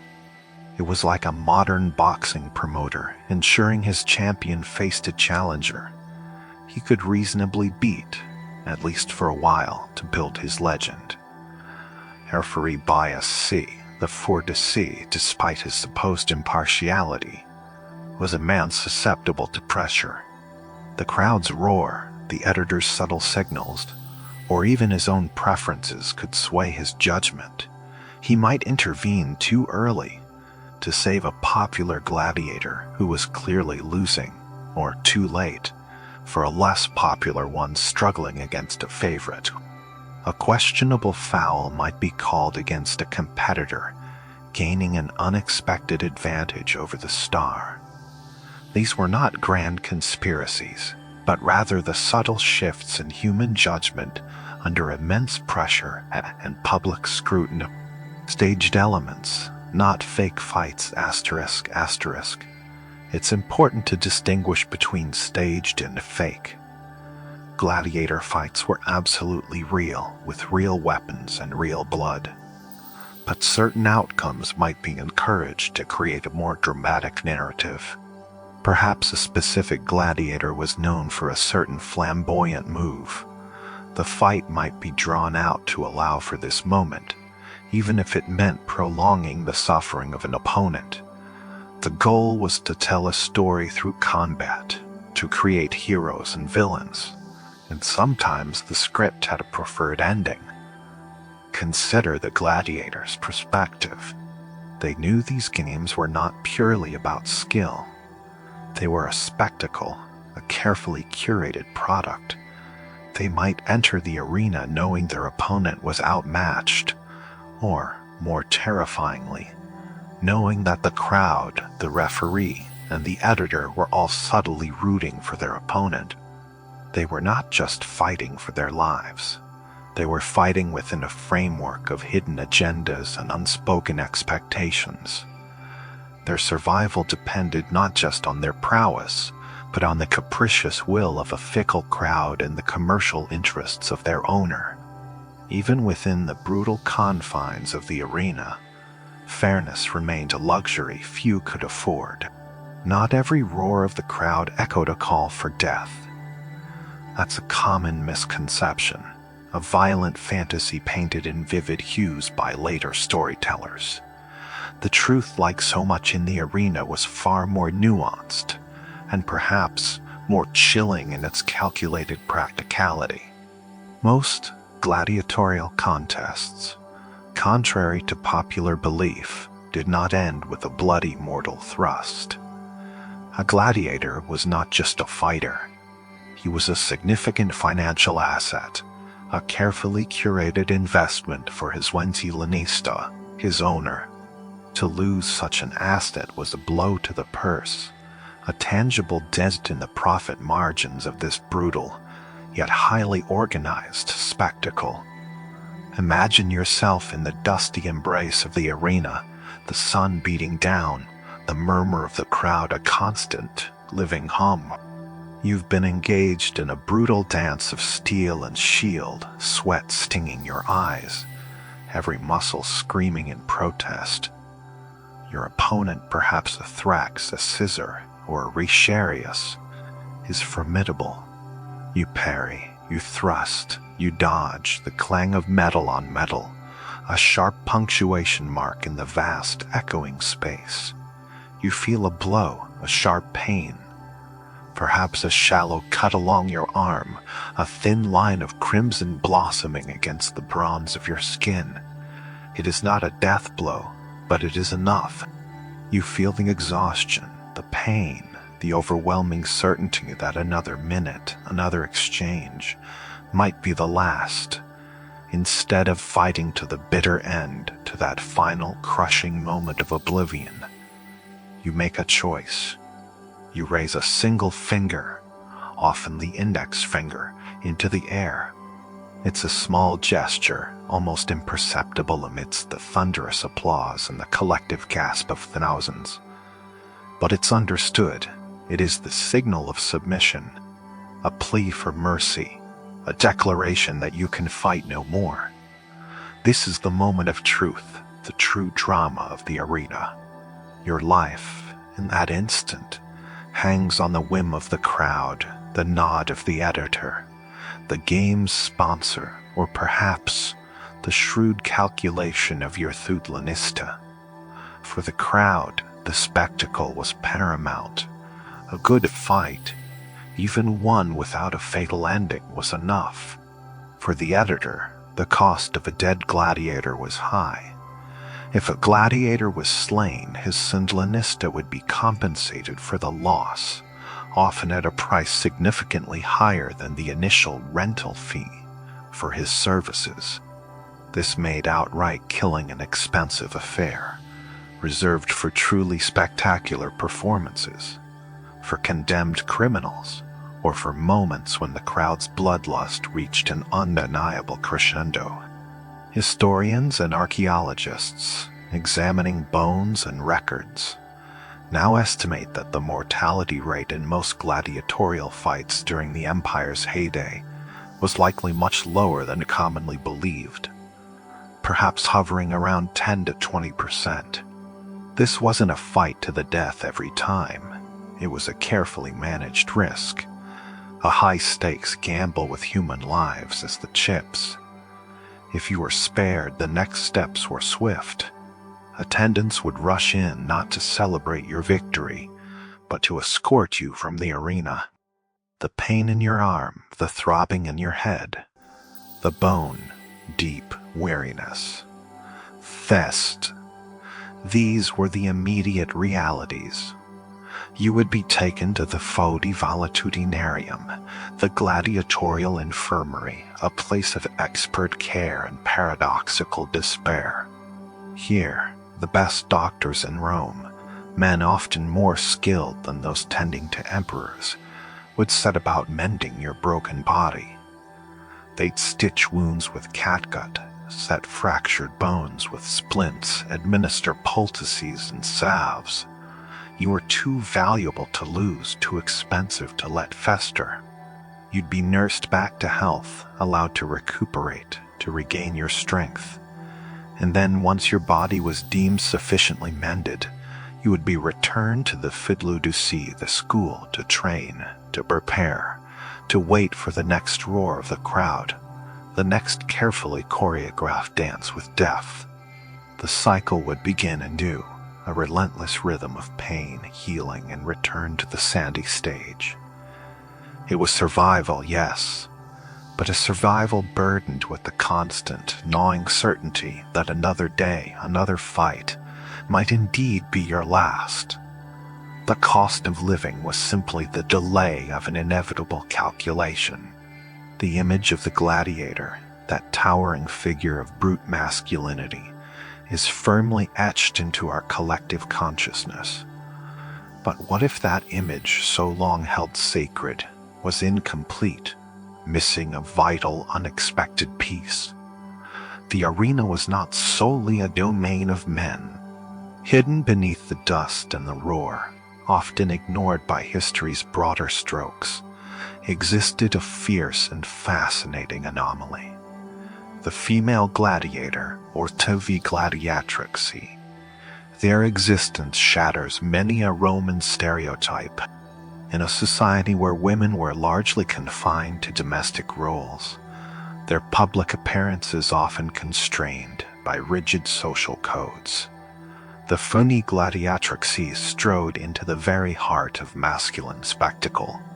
She was a contradiction, a defiance of norms, a living challenge to the patriarchal order, and for many Romans, an object of both intense fascination and deep-seated scandal. They were rare, certainly never as numerous as their male counterparts, but they were undeniably real. Archaeological evidence, like the famous relief from Halicarnassus depicting two female gladiators named Amazon and Achillea locked in combat, confirms their presence. Roman authors, though often with a tone of disapproval or sensationalism, wrote of them. Emperor Septimius Severus, in 200 AD, famously attempted to ban female gladiators, a testament to their continued, if controversial, presence in the arenas of his time. You don't ban something that doesn't exist.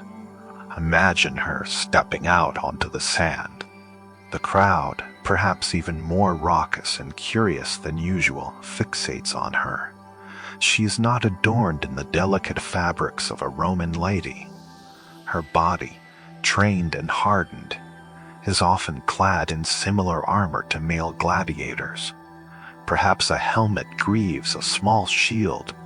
She might carry a sword, a trident, or even a net, trained in the specialized styles of a secutor or a retiarius, her movements precise and deadly. She might fight another woman, a man, or even a wild beast, defying both physical expectations and societal boundaries. Her muscles ripple under the desert sun, a testament to years of grueling training within the Fudi Ludiced, a prison school that knew no gender in its brutal regimen. The cheers for her victory would have been deafening, perhaps tinged with a complex mix of awe, lust, and a perverse sort of admiration. The jeers for her defeat, equally potent, would carry the weight of societal disapproval for daring to step outside her assigned place. The allure of the fun gladiatrix was a potent brew. For some, she represented an exotic thrill, a transgressive fantasy. For others, particularly the more conservative elements of Roman society, she was an abomination, a symptom of societal decay, an affront to decency and the natural order. Tacitus, the historian, spoke of women of distinguished families who shamed themselves by training as gladiators, highlighting the shock value of such acts. Yet, the fact that such women, even from noble lineages, chose or were compelled to enter the arena speaks volumes about the diverse motivations that might have driven them sutter. Perhaps desperation, debt, a craving for notoriety, or simply an extraordinary will to survive in a world that offered few other paths to independent fame or fortune. Her life, like that of her male comrades, would have been one of constant danger, strict discipline, and immense physical suffering.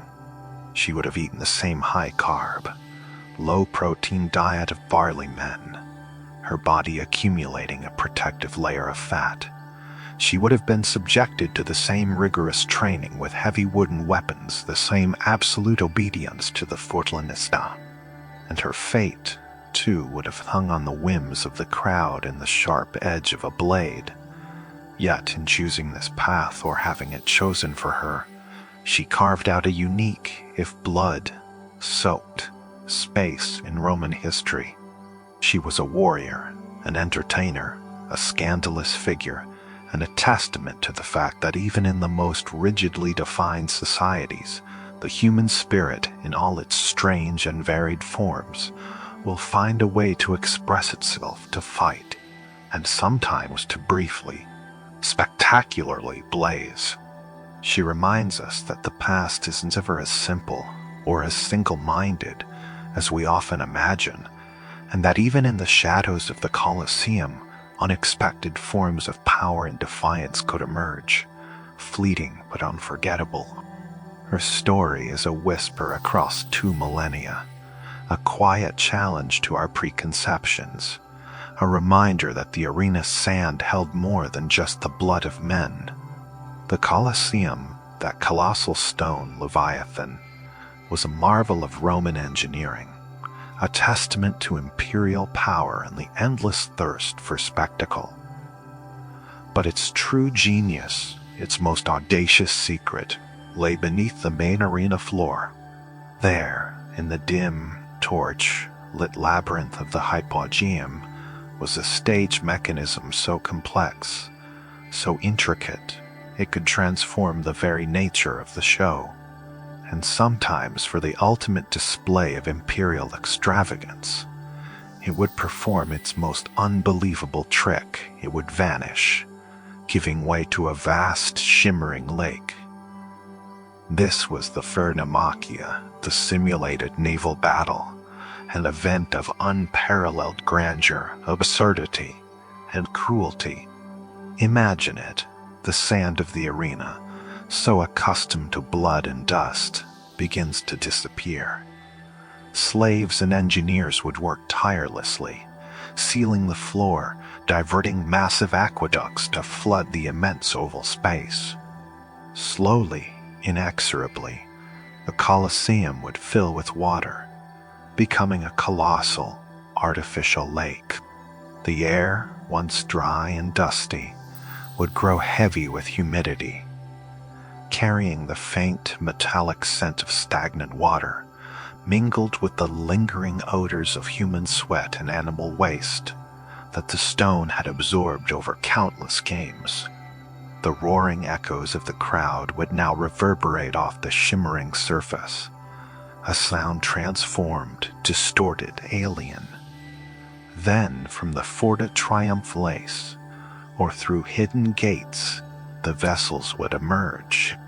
These weren't toy boats. They were scaled, down warships, often triremes or biremes, manned by hundreds, sometimes thousands of condemned criminals, prisoners of war, or even professional gladiators. These poor souls, often stripped of any hope or identity, would be forced to reenact famous naval battles from Roman history, or simply to engage in a chaotic, no-holds, barred melee. They would be armed with blunt weapons perhaps, or even real ones. Their mission clear: fight, sink, and die for the entertainment of a bloodthirsty emperor and his millions of subjects. As a spectator, you would gaze down from the towering tiers, the sun glinting off the water, reflecting the vast canopy that shaded the crowd. Below, tiny ships would maneuver, oars churning the artificial waves.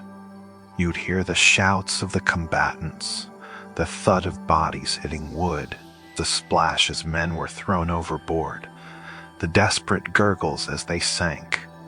The water would quickly turn murky, stained with blood and oil, a macabre reflection of the sky above. The sheer scale of it was mind-boggling. A full-fledged naval engagement, complete with boarding parties, ramming maneuvers, and drowning men, all orchestrated within the heart of Rome's greatest amphitheater. It was a spectacle that dwarfed even the most elaborate gladiatorial contests, a testament to an empire that could literally reshape its world to satisfy its whims. The Naumachia was more than just a battle. It was a profound act of imperial propaganda. It showcased Rome's mastery over nature, its engineering prowess, and its absolute control over life and death. The emperor, seated in his gilded box, would watch as thousands perished in his personal pond, a living deity orchestrating death on an unprecedented scale. The cost, both in terms of human lives and resources, was astronomical. Aqueducts diverted, engineers laboring for months, ships built from scratch, and thousands of expendable bodies. It was the ultimate display of Tipanemet circenses, Saivi bred in circuses, Saidi a dazzling distraction from the daily grind, a reminder of Rome's boundless power designed to both awe and pacify the masses. For the participants, the experience was one of unmitigated terror. Imagine being crammed onto a small vessel, your feet slick with water and fear, the smell of fresh timber mixed with the pungent odor of the bilge.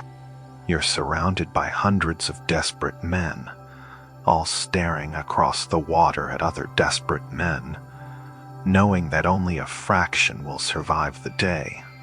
The claustrophobia of the ship, the endless expanse of man, made water the distant, roaring hum of the crowd fivvy.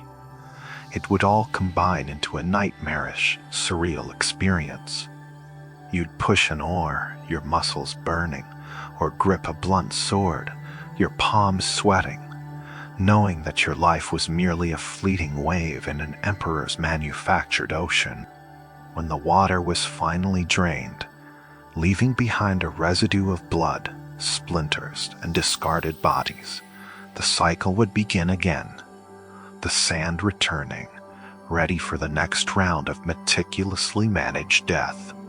The Naumachia was a fleeting, spectacular illusion, a chilling reminder that in Rome, even the ocean could be brought to heel and made to bleed for the sake of entertainment.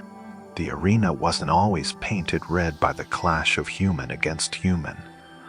Often, its sands drank the blood of creatures from distant, wild lands, a brutal spectacle known as when Phoenician side. The hunts. Imagine, for a moment, the sheer logistics of it all, the vast untamed reaches of the Roman Empire, stretching from the forests of Germania to the deserts of northern Africa. From these far-flung territories, magnificent, terrified beasts were torn from their natural habitats. Lions with manes like crowns of fire, ripped from the sun-baked plains. Leopards, their coats a tapestry of shadows, snatched from dense jungles. Rhinoceroses with their ancient, armored hides, elephants, their immense bulk a symbol of raw power. Bears, thick, furred, and formidable, roused from their hibernation. The journey itself was a prolonged agony, captured in cunning traps. These powerful creatures were then crammed into suffocating wooden crates, their legs often bound, their magnificent roars silenced by fear and exhaustion. You can almost smell it, can't you? The pungent aroma of their sweat, the musk of their fear, mingling with the dry wood of the crates, the salt spray of the sea voyages, the dust of the endless roads. They were transported across continents, jostled in wagons, crammed onto ships, often without sufficient food or water, weakened by the ordeal. Weeks, sometimes months, they spent in this state of living death, their muscles atrophying, their spirits breaking, their wildness slowly ebbing away into a profound, desperate resignation. Once they finally arrived in Rome, the suffering continued, perhaps even intensified. They weren't housed in spacious enclosures, but in the dark, cramped, labyrinthine chambers beneath the Colosseum, the finite Pageum. Imagine the cacophony down there.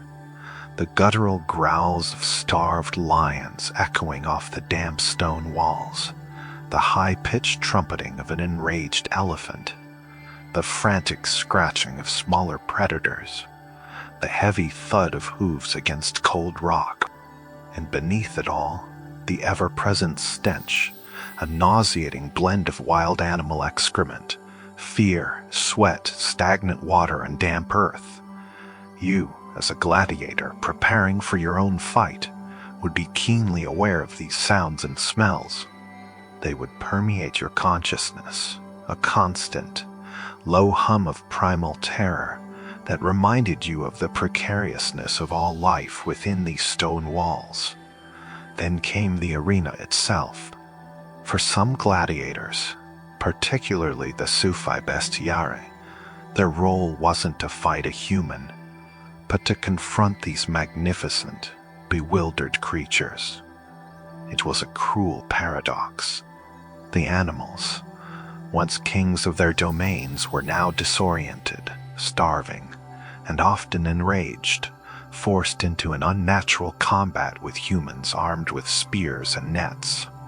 Sometimes, the animals were simply driven into the arena and slaughtered en masse for sheer spectacle, a bloody ballet of butchery meant to awe the crowd.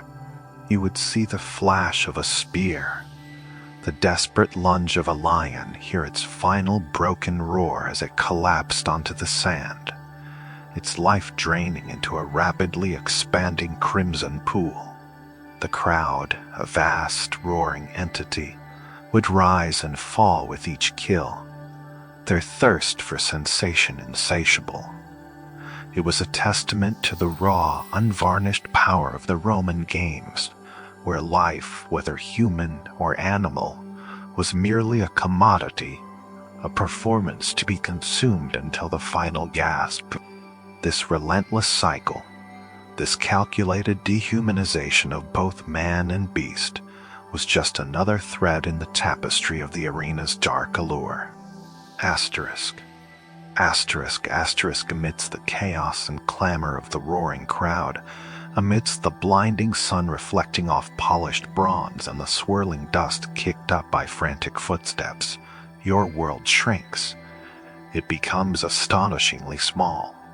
It is just you, your weapon, and the looming shape of your opponent.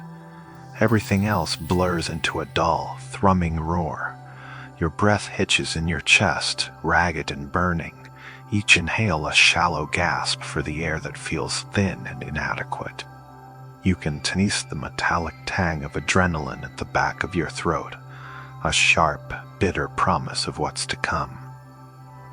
Your skin, already prickling with a thin sheen of sweat, feels overly sensitive.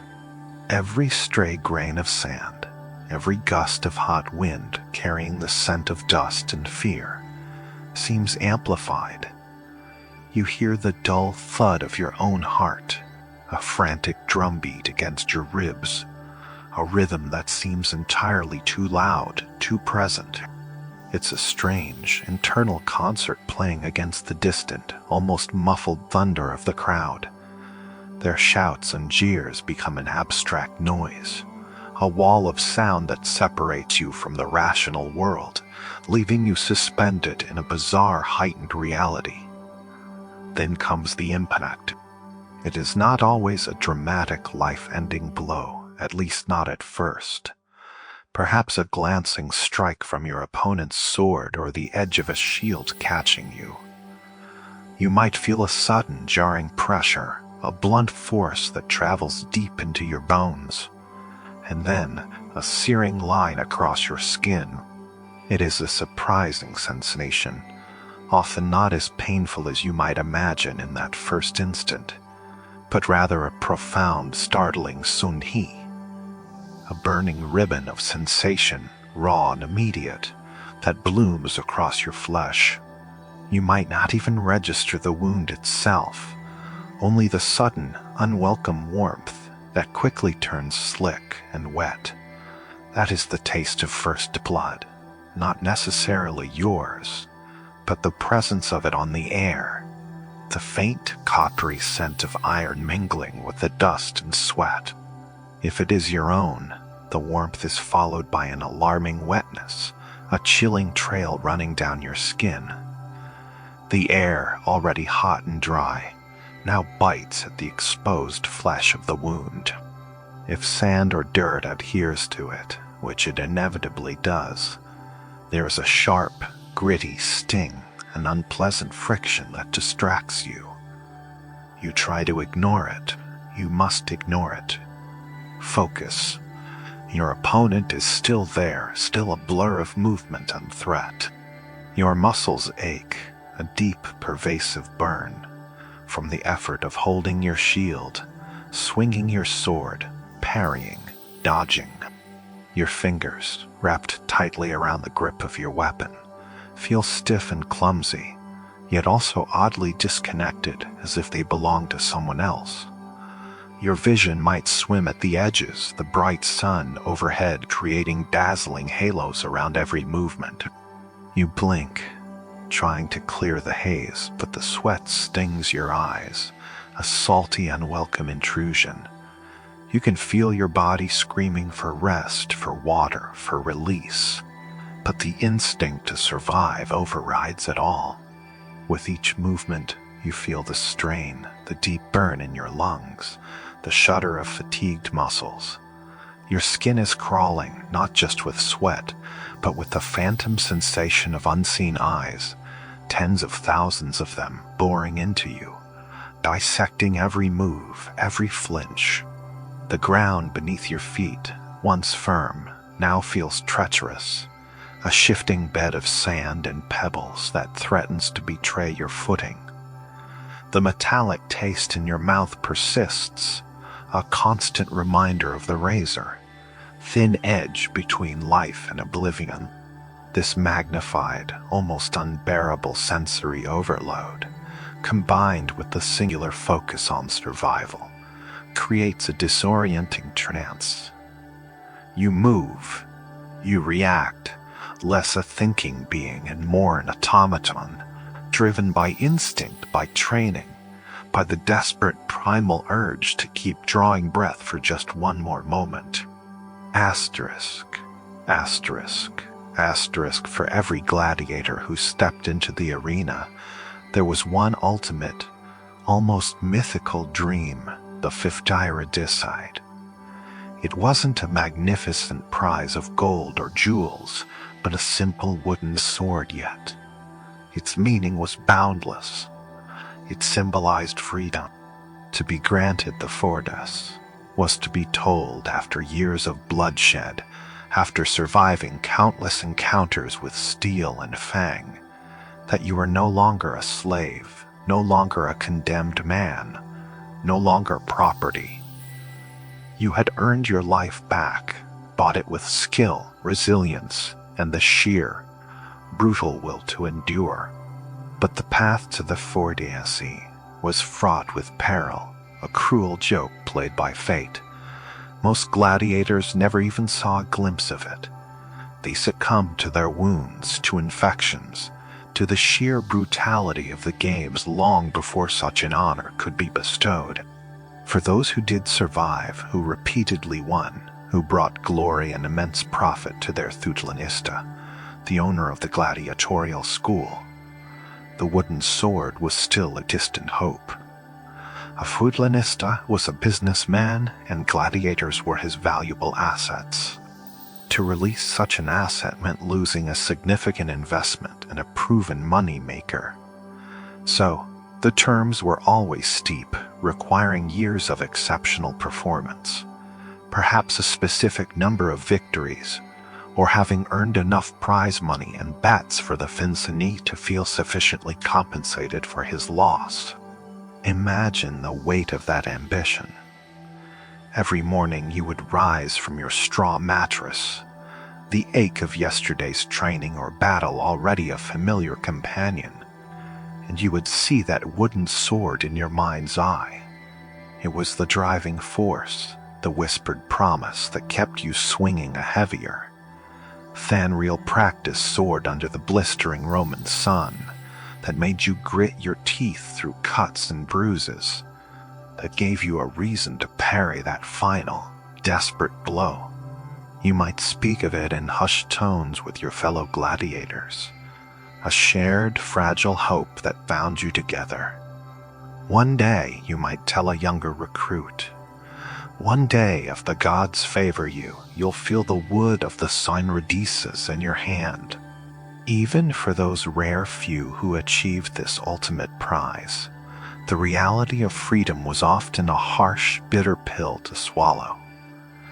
You might imagine a triumphant return to a normal life, a quiet existence tending a farm, or perhaps opening a small business. But the truth was far more complex and far more tragic.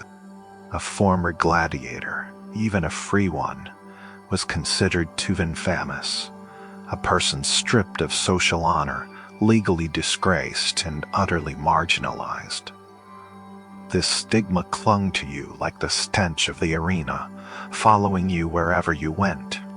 No matter how many battles you had won, no matter how many times you had stared death in the face and emerged victorious, you were still seen as a social dead man. Respectable citizens would avoid you. Marriage to a freeborn woman was often forbidden or extremely difficult. Finding legitimate work outside of the shadowy corners of society was a monumental challenge. Your past defined you, forever marking you as someone who had participated in and profited from a blood sport. Your hands, calloused and scarred from years of gripping weapons, were not suited for delicate tasks, and your mind, trained for survival and violence, struggled to adapt to the mundane rhythms of everyday life. Many who gained their freedom found themselves adrift, psychologically scarred by the horrors they had witnessed and inflicted. The quiet solitude of a normal life felt alien after the constant roar of the crowd, the ever-present threat of death, the intense camaraderie of the Sidluduset. Some found themselves drawn back to the only world they truly knew. They became trainers, Fifi Magistri, in the very schools that had once imprisoned them. They passed on their knowledge of blade and shield to new generations of doomed men, their own bodies bearing the indelible marks of their past, their eyes holding the distant, haunted look of those who have seen too much. It was a kind of freedom, yes, but a freedom forever shackled to the memory of the sand and the steel. A life lived in the shadow of the arena, an escape that led, for many, right back to its grim embrace.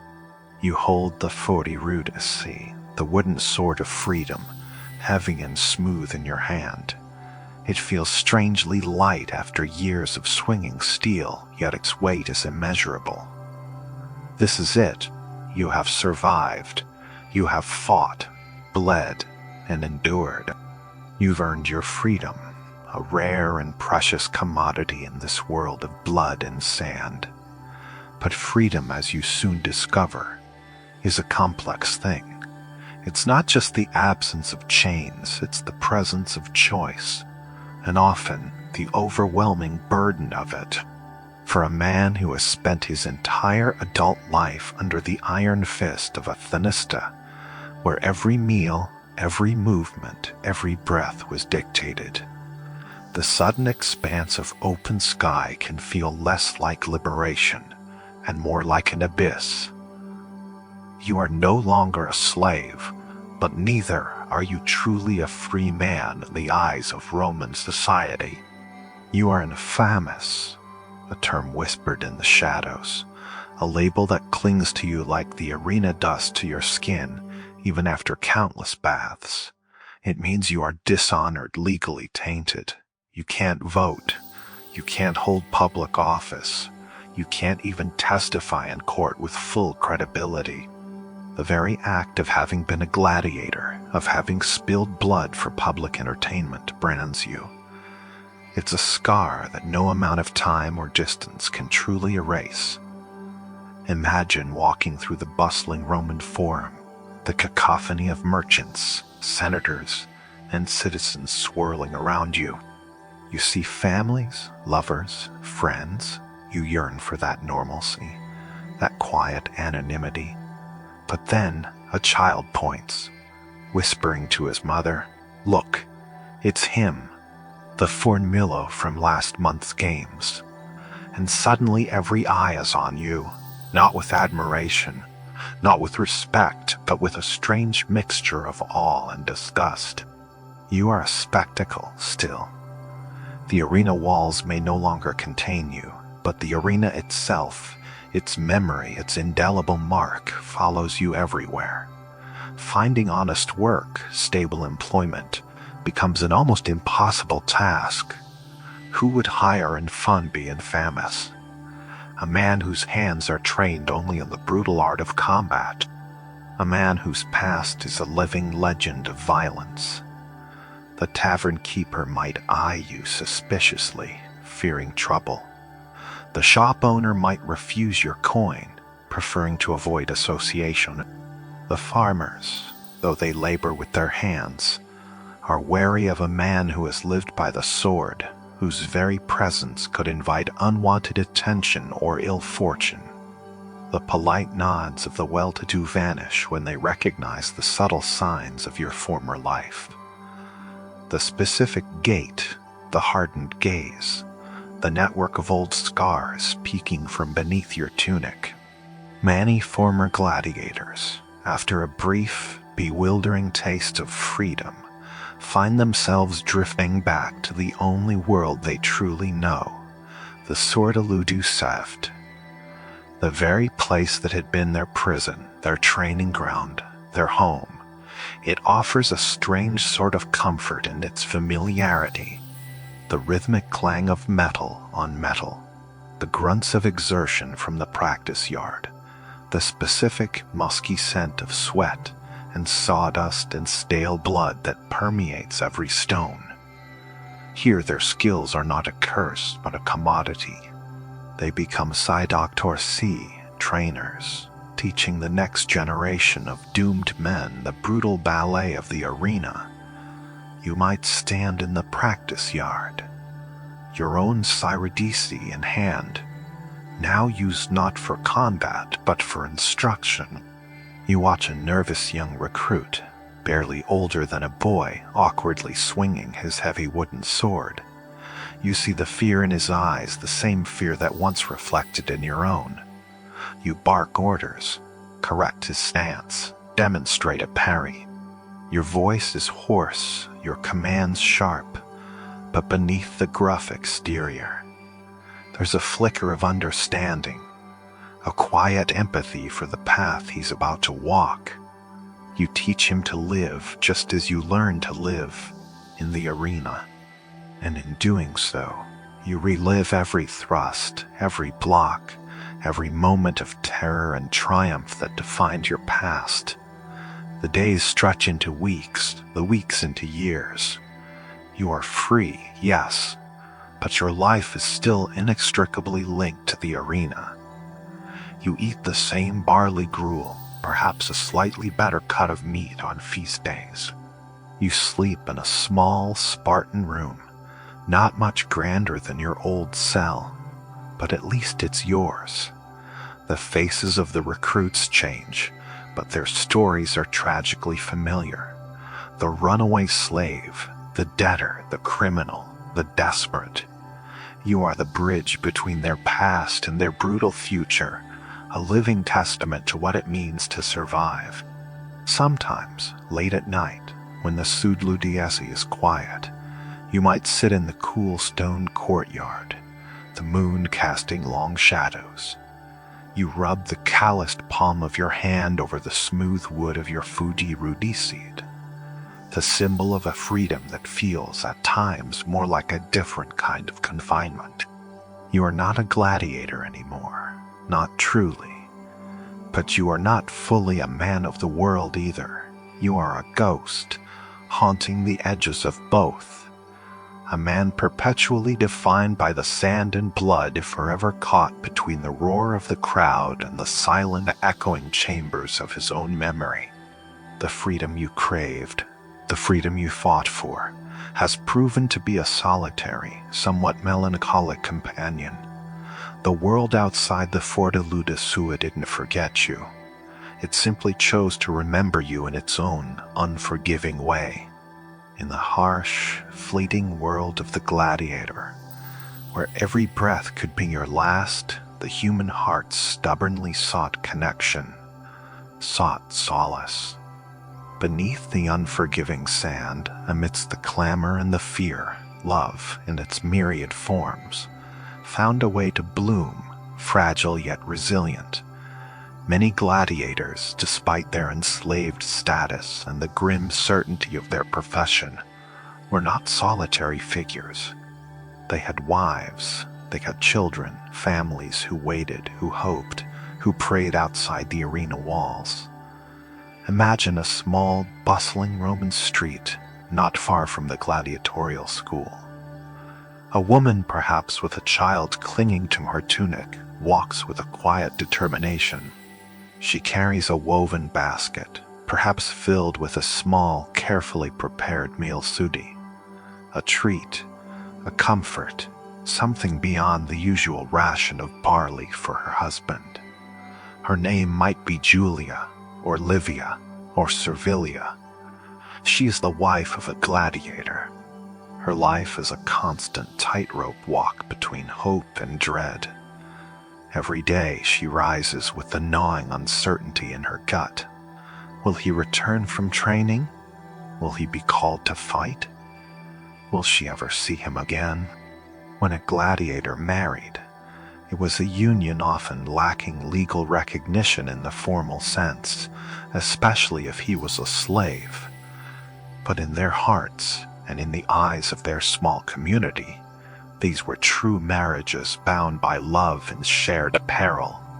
The quiet moments, stolen in hushed conversations through the narrow grates of the Sudi Ludusi, or during the rare supervised visits, were precious. A touch, a whispered word, the briefest embrace. These were the lifelines that connected them to a world beyond the constant threat of the sword. He would speak of the day's training, the new recruits, perhaps a funny anecdote from the barrack.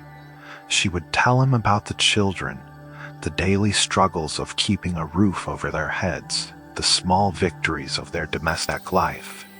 These were their moments of tender normalcy, brief reprieves from the brutal reality.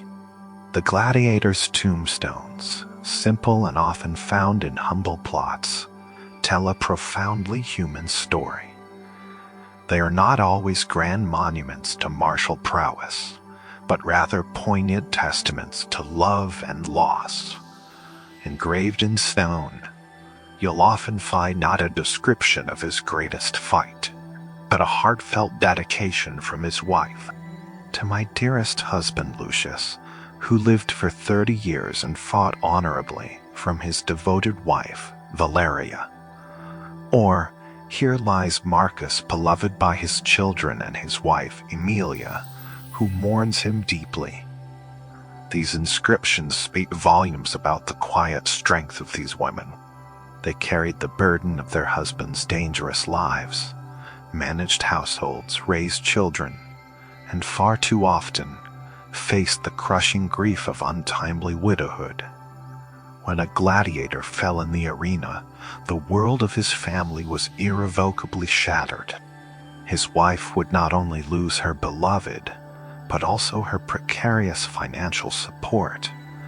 The Fortlanista might offer a small stipend or help with funeral arrangements, but the future was often bleak.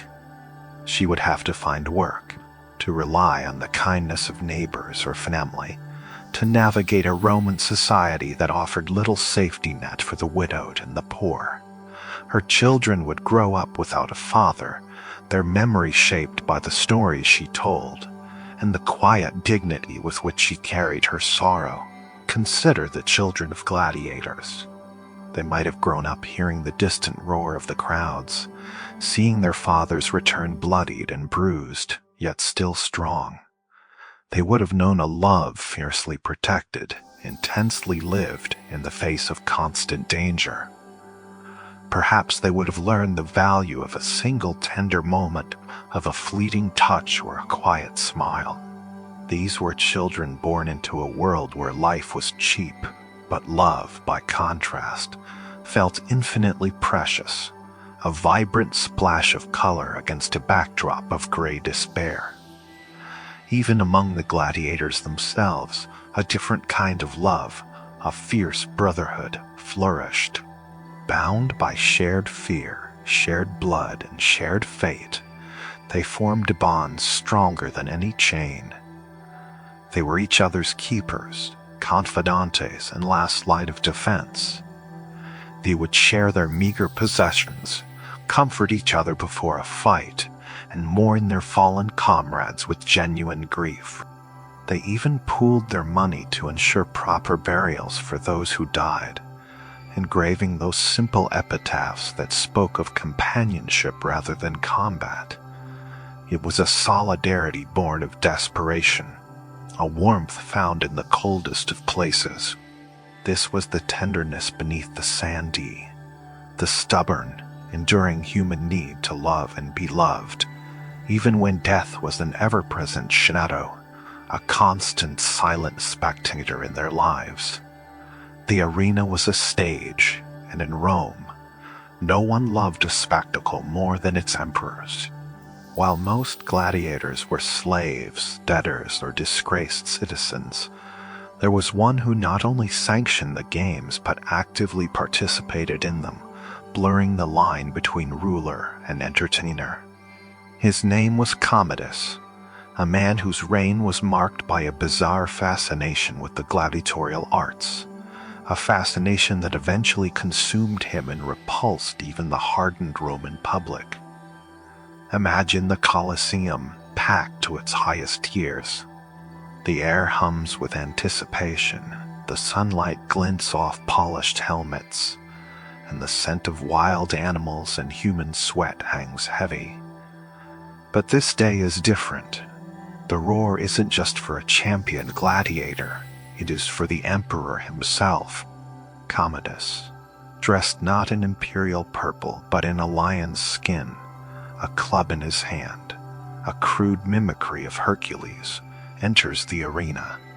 His face, usually set in the stern visage of power, now wears a theatrical grin.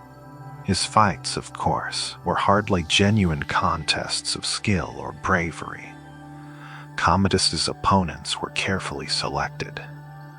They were gladiators whose swords had been blunted, their armor heavier, their movements slowed by sedatives or weakness. Sometimes they were just ordinary citizens, criminals condemned to the arena, or even disabled individuals dragged from the streets, given dull wooden swords and ordered to fight their emperor. The spectacle was a macabre farce, a carefully choreographed ballet of power and subservience, where the outcome was always sickeningly predetermined. Picture Commodus, his muscles glistening with oil, his eyes alight with a disturbing zeal. He would strut and pose, delivering theatrical blows to his terrified, compliant opponents. The crowd, compelled by fear and a twisted sense of duty, would cheer. Their applause would echo through the vast amphitheater, a hollow sound for a hollow victory. They knew it was a charade, a dangerous game played by an unstable ruler. But to not cheer was to risk the emperor's volatile displeasure, which could easily lead to an arbitrary arrest, or worse, a visit to the arena floor yourself. His obsession was not limited to combat. Commodus styled himself as a gladiator, not just in the arena, but in his everyday life. He demanded to be addressed as Hercules, the legendary hero. He would walk around the palace wearing a lion's pelt, affecting the swagger of a seasoned fighter. He commissioned statues of himself in gladiatorial garb. He was utterly convinced of his own prowess, living in a fantastical delusion of grandeur and strength. For him, the arena wasn't just a place of entertainment. It was a personal stage, a validation of his own distorted self-image. This imperial descent into the arena profoundly shocked the Roman aristocracy. For centuries, gladiatorial combat, though popular, was considered beneath the dignity of a Roman citizen, let alone an emperor. It was the realm of slaves and social outcasts. For Commodus to not only embrace it but revel in it, to make it the centerpiece of his public persona, was a horrifying subversion of traditional Roman values. It was an insult to the Senate, a debasement of the imperial office, and a vivid demonstration of how absolute power could warp and corrupt a man's perception of reality. The cost of his vanity was immense. Commodus organized hundreds of these staged fights, draining the imperial treasury for his personal amusement. Each time he entered the arena, a hefty fee was paid to the gladiatorial schools for the use of their talent, for the elaborate setup, and for the necessary victims. He would demand enormous sums from the Roman populace to fund these spectacles, further alienating a public already weary of his erratic behavior. In the end, Commodus's reign became a tragicomic performance, a one-man show where the emperor was both star and jester. His obsession with the arena wasn't a display of strength, but a terrifying manifestation of a deeper instability. It highlighted the chilling truth that in a world where one man held absolute power, even the most sacred institutions could be reduced to a playground for a tyrant's ego. The roar of the crowd for Emperor Commodus, the lion skin-clad gladiator, was not one of genuine adoration, but of a chilling, fearful obedience. It was the sound of an empire holding its breath, waiting for the inevitable, brutal curtain call of a ruler who mistook entertainment for governance and bloodshed for glory. His story remains a stark reminder of how thin the line can be between imperial power and grotesque theatricality, and how easily the highest office could be dragged down to the dust and blood of the arena floor. You might picture the gladiator as a brutal, unthinking machine, a living weapon in a blood-soaked arena. But for the average Roman citizen, and especially for many women, the gladiator was something else entirely.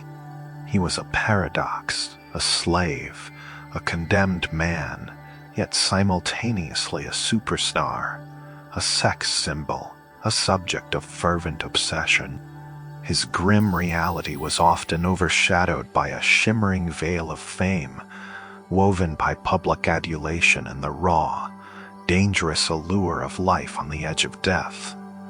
Walk the streets of ancient Pompeii, preserved in ash and time, and you'll find a fascinating testament to this celebrity culture etched onto its walls.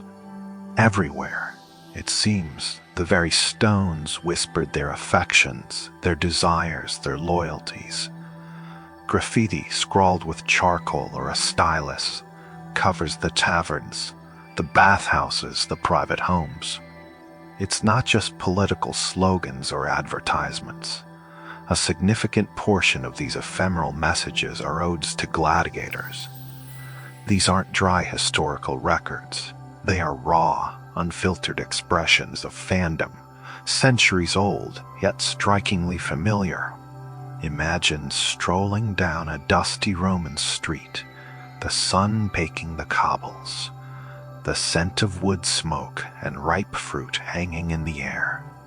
You pass a bakery, its oven still warm, and on its outer wall a casual passerby has scratched, "Saladus the Thracian makes all the girls sigh." Just a few steps further, near a fountain where water gurgles softly, another declares, "Crescens, the net fighter, is the lord of the girls." It's direct, unvarnished praise, dripping with admiration and a hint of possessiveness. This wasn't just a sport, it was an emotional investment for many.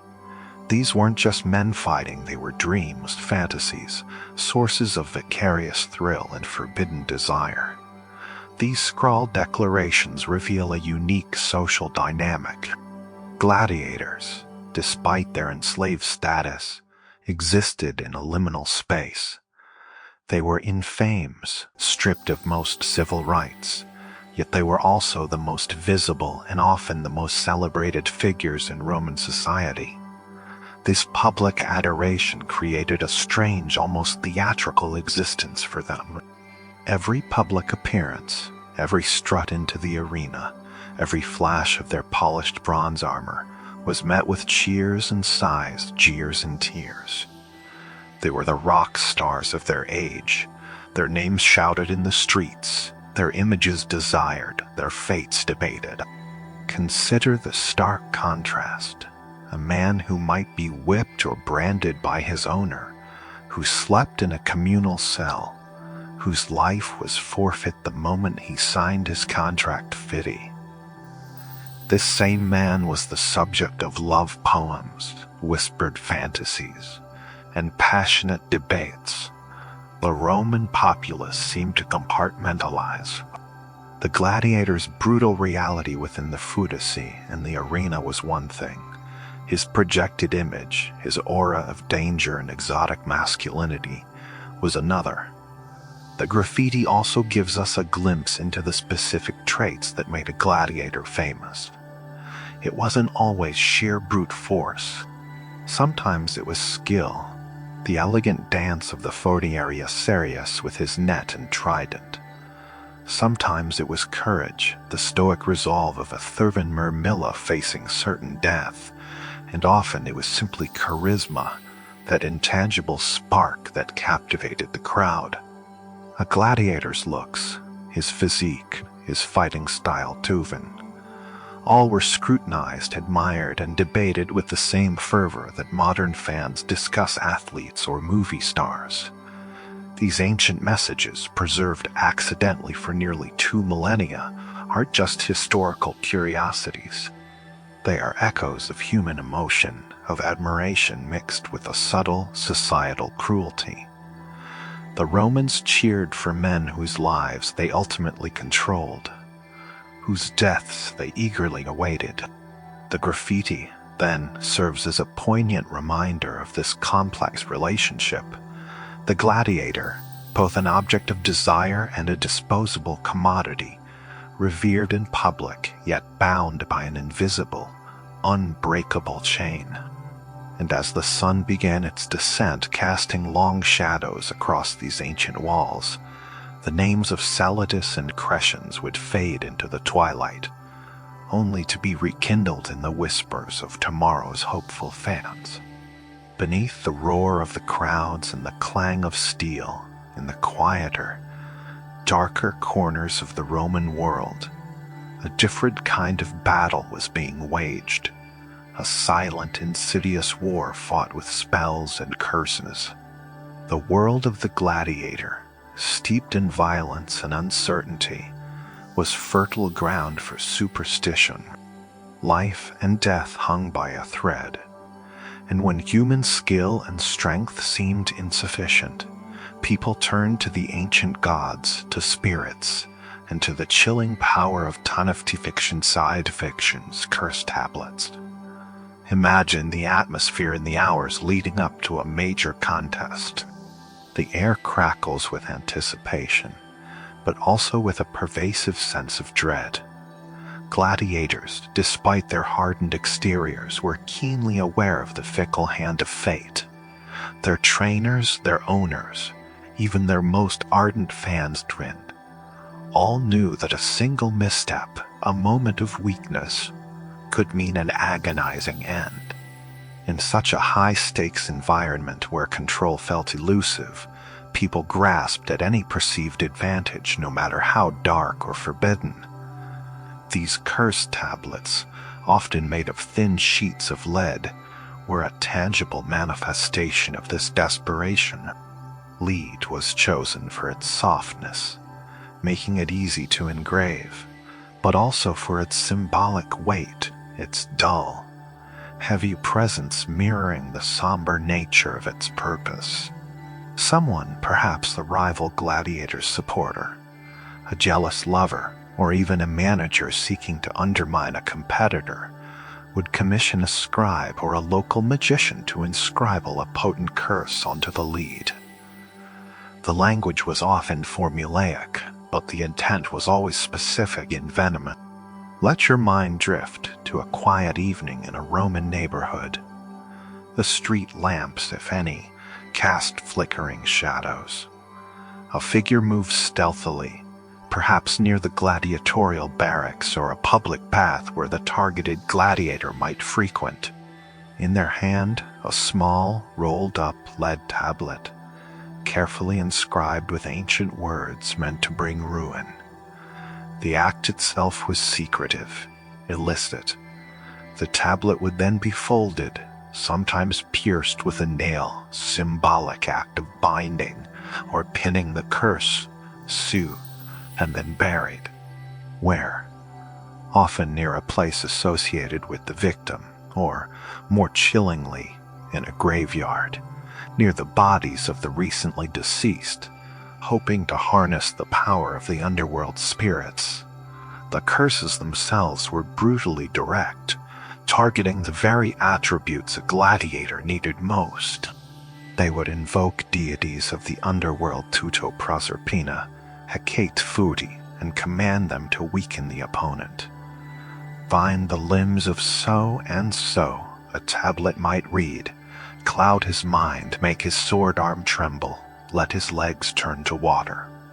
Let him lose his memory, let him fall, let his shield be heavy, his spear dull. The intent was not just to win, but to utterly incapacitate, to ensure a swift, decisive, and humiliating defeat, often followed by death. Consider the psychological toll of such practices. A gladiator, hearing whispers of a curse, might enter the arena with a gnawing fear, a premonition of doom that could indeed affect his performance. The belief in magic was widespread, not just among the uneducated, but across all strata of Roman society. So, while a curse might not literally make a man's arm go limp, the fear of the curse could certainly achieve a similar effect, subtly eroding confidence and focus in an environment where even a fractional loss of concentration could be fatal. These lead tablets offer a fascinating, albeit dark, window into the anxieties of Roman life and the gladiatorial world. They reveal a society grappling with the capricious nature of fate, seeking to exert control through any means possible. They are a testament to the human need for agency, even when faced with overwhelming odds, and a stark reminder that beneath the grandeur and spectacle of the arena lay a shadowy world of fear, desperation, and the whispered invocation of dark powers. Close your eyes and imagine the soft, cold weight of such a tablet in your hand, the faint metallic scent, and the silent, terrifying power it was believed to hold, now fading with the slow passage of time, buried deep beneath the earth. As the centuries rolled on, the sun that had illuminated the Roman arenas, bathing them in the crimson hues of combat and the golden glow of imperial glory, began to set, slowly, imperceptibly at first. The grand spectacles of gladiatorial combat, once the very heartbeat of Roman public life, would eventually fade into history. But the end of this blood-soaked era was not a sudden, dramatic cessation, nor was it solely due to a collective awakening of moral conscience. It was a slow, grinding decline, driven by a complex interplay of changing values, and more significantly, by the cold, hard logic of economics. Many are taught that the rise of Christianity was the primary catalyst, and indeed, the nascent Christian faith, with its emphasis on the sanctity of human life and its condemnation of pagan rituals, certainly played a role.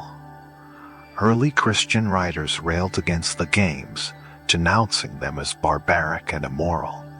Emperors who converted to Christianity, like Constantine, issued edicts attempting to curtail or abolish the games. Though these early bans were often sporadic and largely ineffective, the deep-seated popular demand for the spectacles was hard to overcome with mere decrees. The roar of the crowd was a powerful addictive force. However, to attribute the demise solely to a shift in religious belief would be to miss a crucial, more pragmatic underlying factor: money. The Roman Empire, in its later centuries, was a shadow of its former self. Constant warfare on its borders, internal political instability, and recurring economic crises began to stretch its vast resources thin. Maintaining the legions, feeding the populace, and defending against barbarian incursions became increasingly burdensome. And gladiatorial games, it must be remembered, were staggeringly expensive. We've discussed how gladiators were valuable investments, requiring meticulous training, top-tier medical care, and elaborate equipment. Add to that the cost of exotic beasts, transported from the far reaches of the empire, the upkeep of vast amphitheaters, the payment of numerous staff, from trainers to executioners, and the sheer cost of staging an event that could last for days, sometimes weeks, with thousands of participants and countless animal sacrifices. Consider the logistical nightmare and the financial drain. To bring a lion from North Africa to Rome, for instance, involved an enormous undertaking: capturing it, caging it, feeding it for months, transporting it across deserts and seas, and housing it in the subterranean chambers of the Colosseum. Multiply this by hundreds, sometimes thousands, of animals for a single series of games. The sheer expenditure became unsustainable for an empire struggling to simply maintain its existence. As the Western Roman Empire began to splinter and collapse in the 5th century, the resources simply weren't there. Local municipalities, once eager to host games to curry favor with the populace and central authority, found their treasuries depleted. The political structure that sustained the games fortinet centralized imperial power that could command vast resources and a wealthy elite eager to display their largesse forthly began to disintegrate. The last recorded gladiatorial show in Rome is generally cited as occurring in 404 CE, marking an end to human-on-human combat. Wild beast hunts, known as civ-nations, continued for a while longer, as did chariot races, which were far less expensive to stage. But the specific horror and grandeur of gladiatorial combat, the heart of the arenas, slowly bled away. It wasn't a sudden ban that silenced the arenas overnight. It was a gradual dimming, like a flickering torch running out of oil. The economic squeeze, the declining imperial power, and a slow, evolving shift in public tastes, nudged along by Christian sentiment, but not solely defined by it, all conspired to make these elaborate death rituals impractical, then unfashionable, and finally, impossible. So as you listen to the gentle silence around you, understand that the final secret of the gladiators is this: their bloody dance didn't end with a divine judgment or a moral epiphany, but with the quiet, inexorable logic of the ledger book. The empire simply couldn't afford to kill them anymore. And as the last echoes of the roaring crowds faded, the stones of the amphitheaters, once vibrant with life and death, settled into a long, quiet slumber, waiting for the sands of time to reclaim them. Now, as the echoes of those ancient arenas grow faint, let your own world become quiet. Feel the stillness settle around you, a calm that deepens with each gentle breath you take. There is no need for grand spectacles here, no need for the clamor of the crowd. Only the soft rhythm of your own breathing, a steady, soothing hum. Let any lingering thoughts from the day, any small worries or unfinished tasks, simply drift away like wisps of smoke carried on a gentle breeze. They can wait. They don't need your attention right now.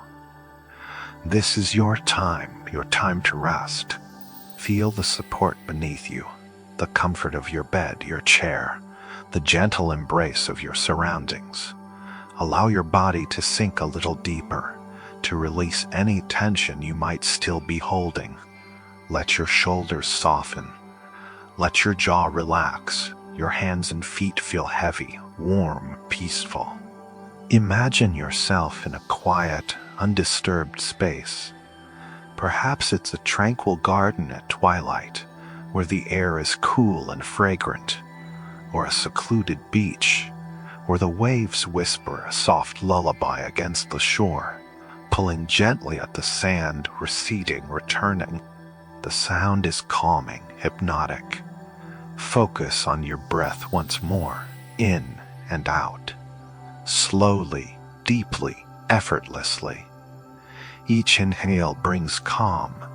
Each exhale releases all tension. You are safe. You are secure. You are perfectly still. The stories of the past with their struggles and triumphs are now distant, like faint stars in a vast night sky. You are here in the present moment, wrapped in a blanket of peace. Your mind is quiet, clear, open to the embrace of sleep. Allow your eyelids to feel heavy, so heavy. It is a sweet weight, a gentle invitation to close your eyes completely if they are not already. And as they close, let the darkness behind them be a comforting presence, a deep, velvety space where your dreams can begin to unfold. You are drifting now, floating on a calm, dark sea. There are no waves, no currents, just a gentle, effortless movement. The quietness surrounds you, embraces you. You are slipping deeper and deeper into a restful sleep. Good night. May your dreams be peaceful and your rest profound.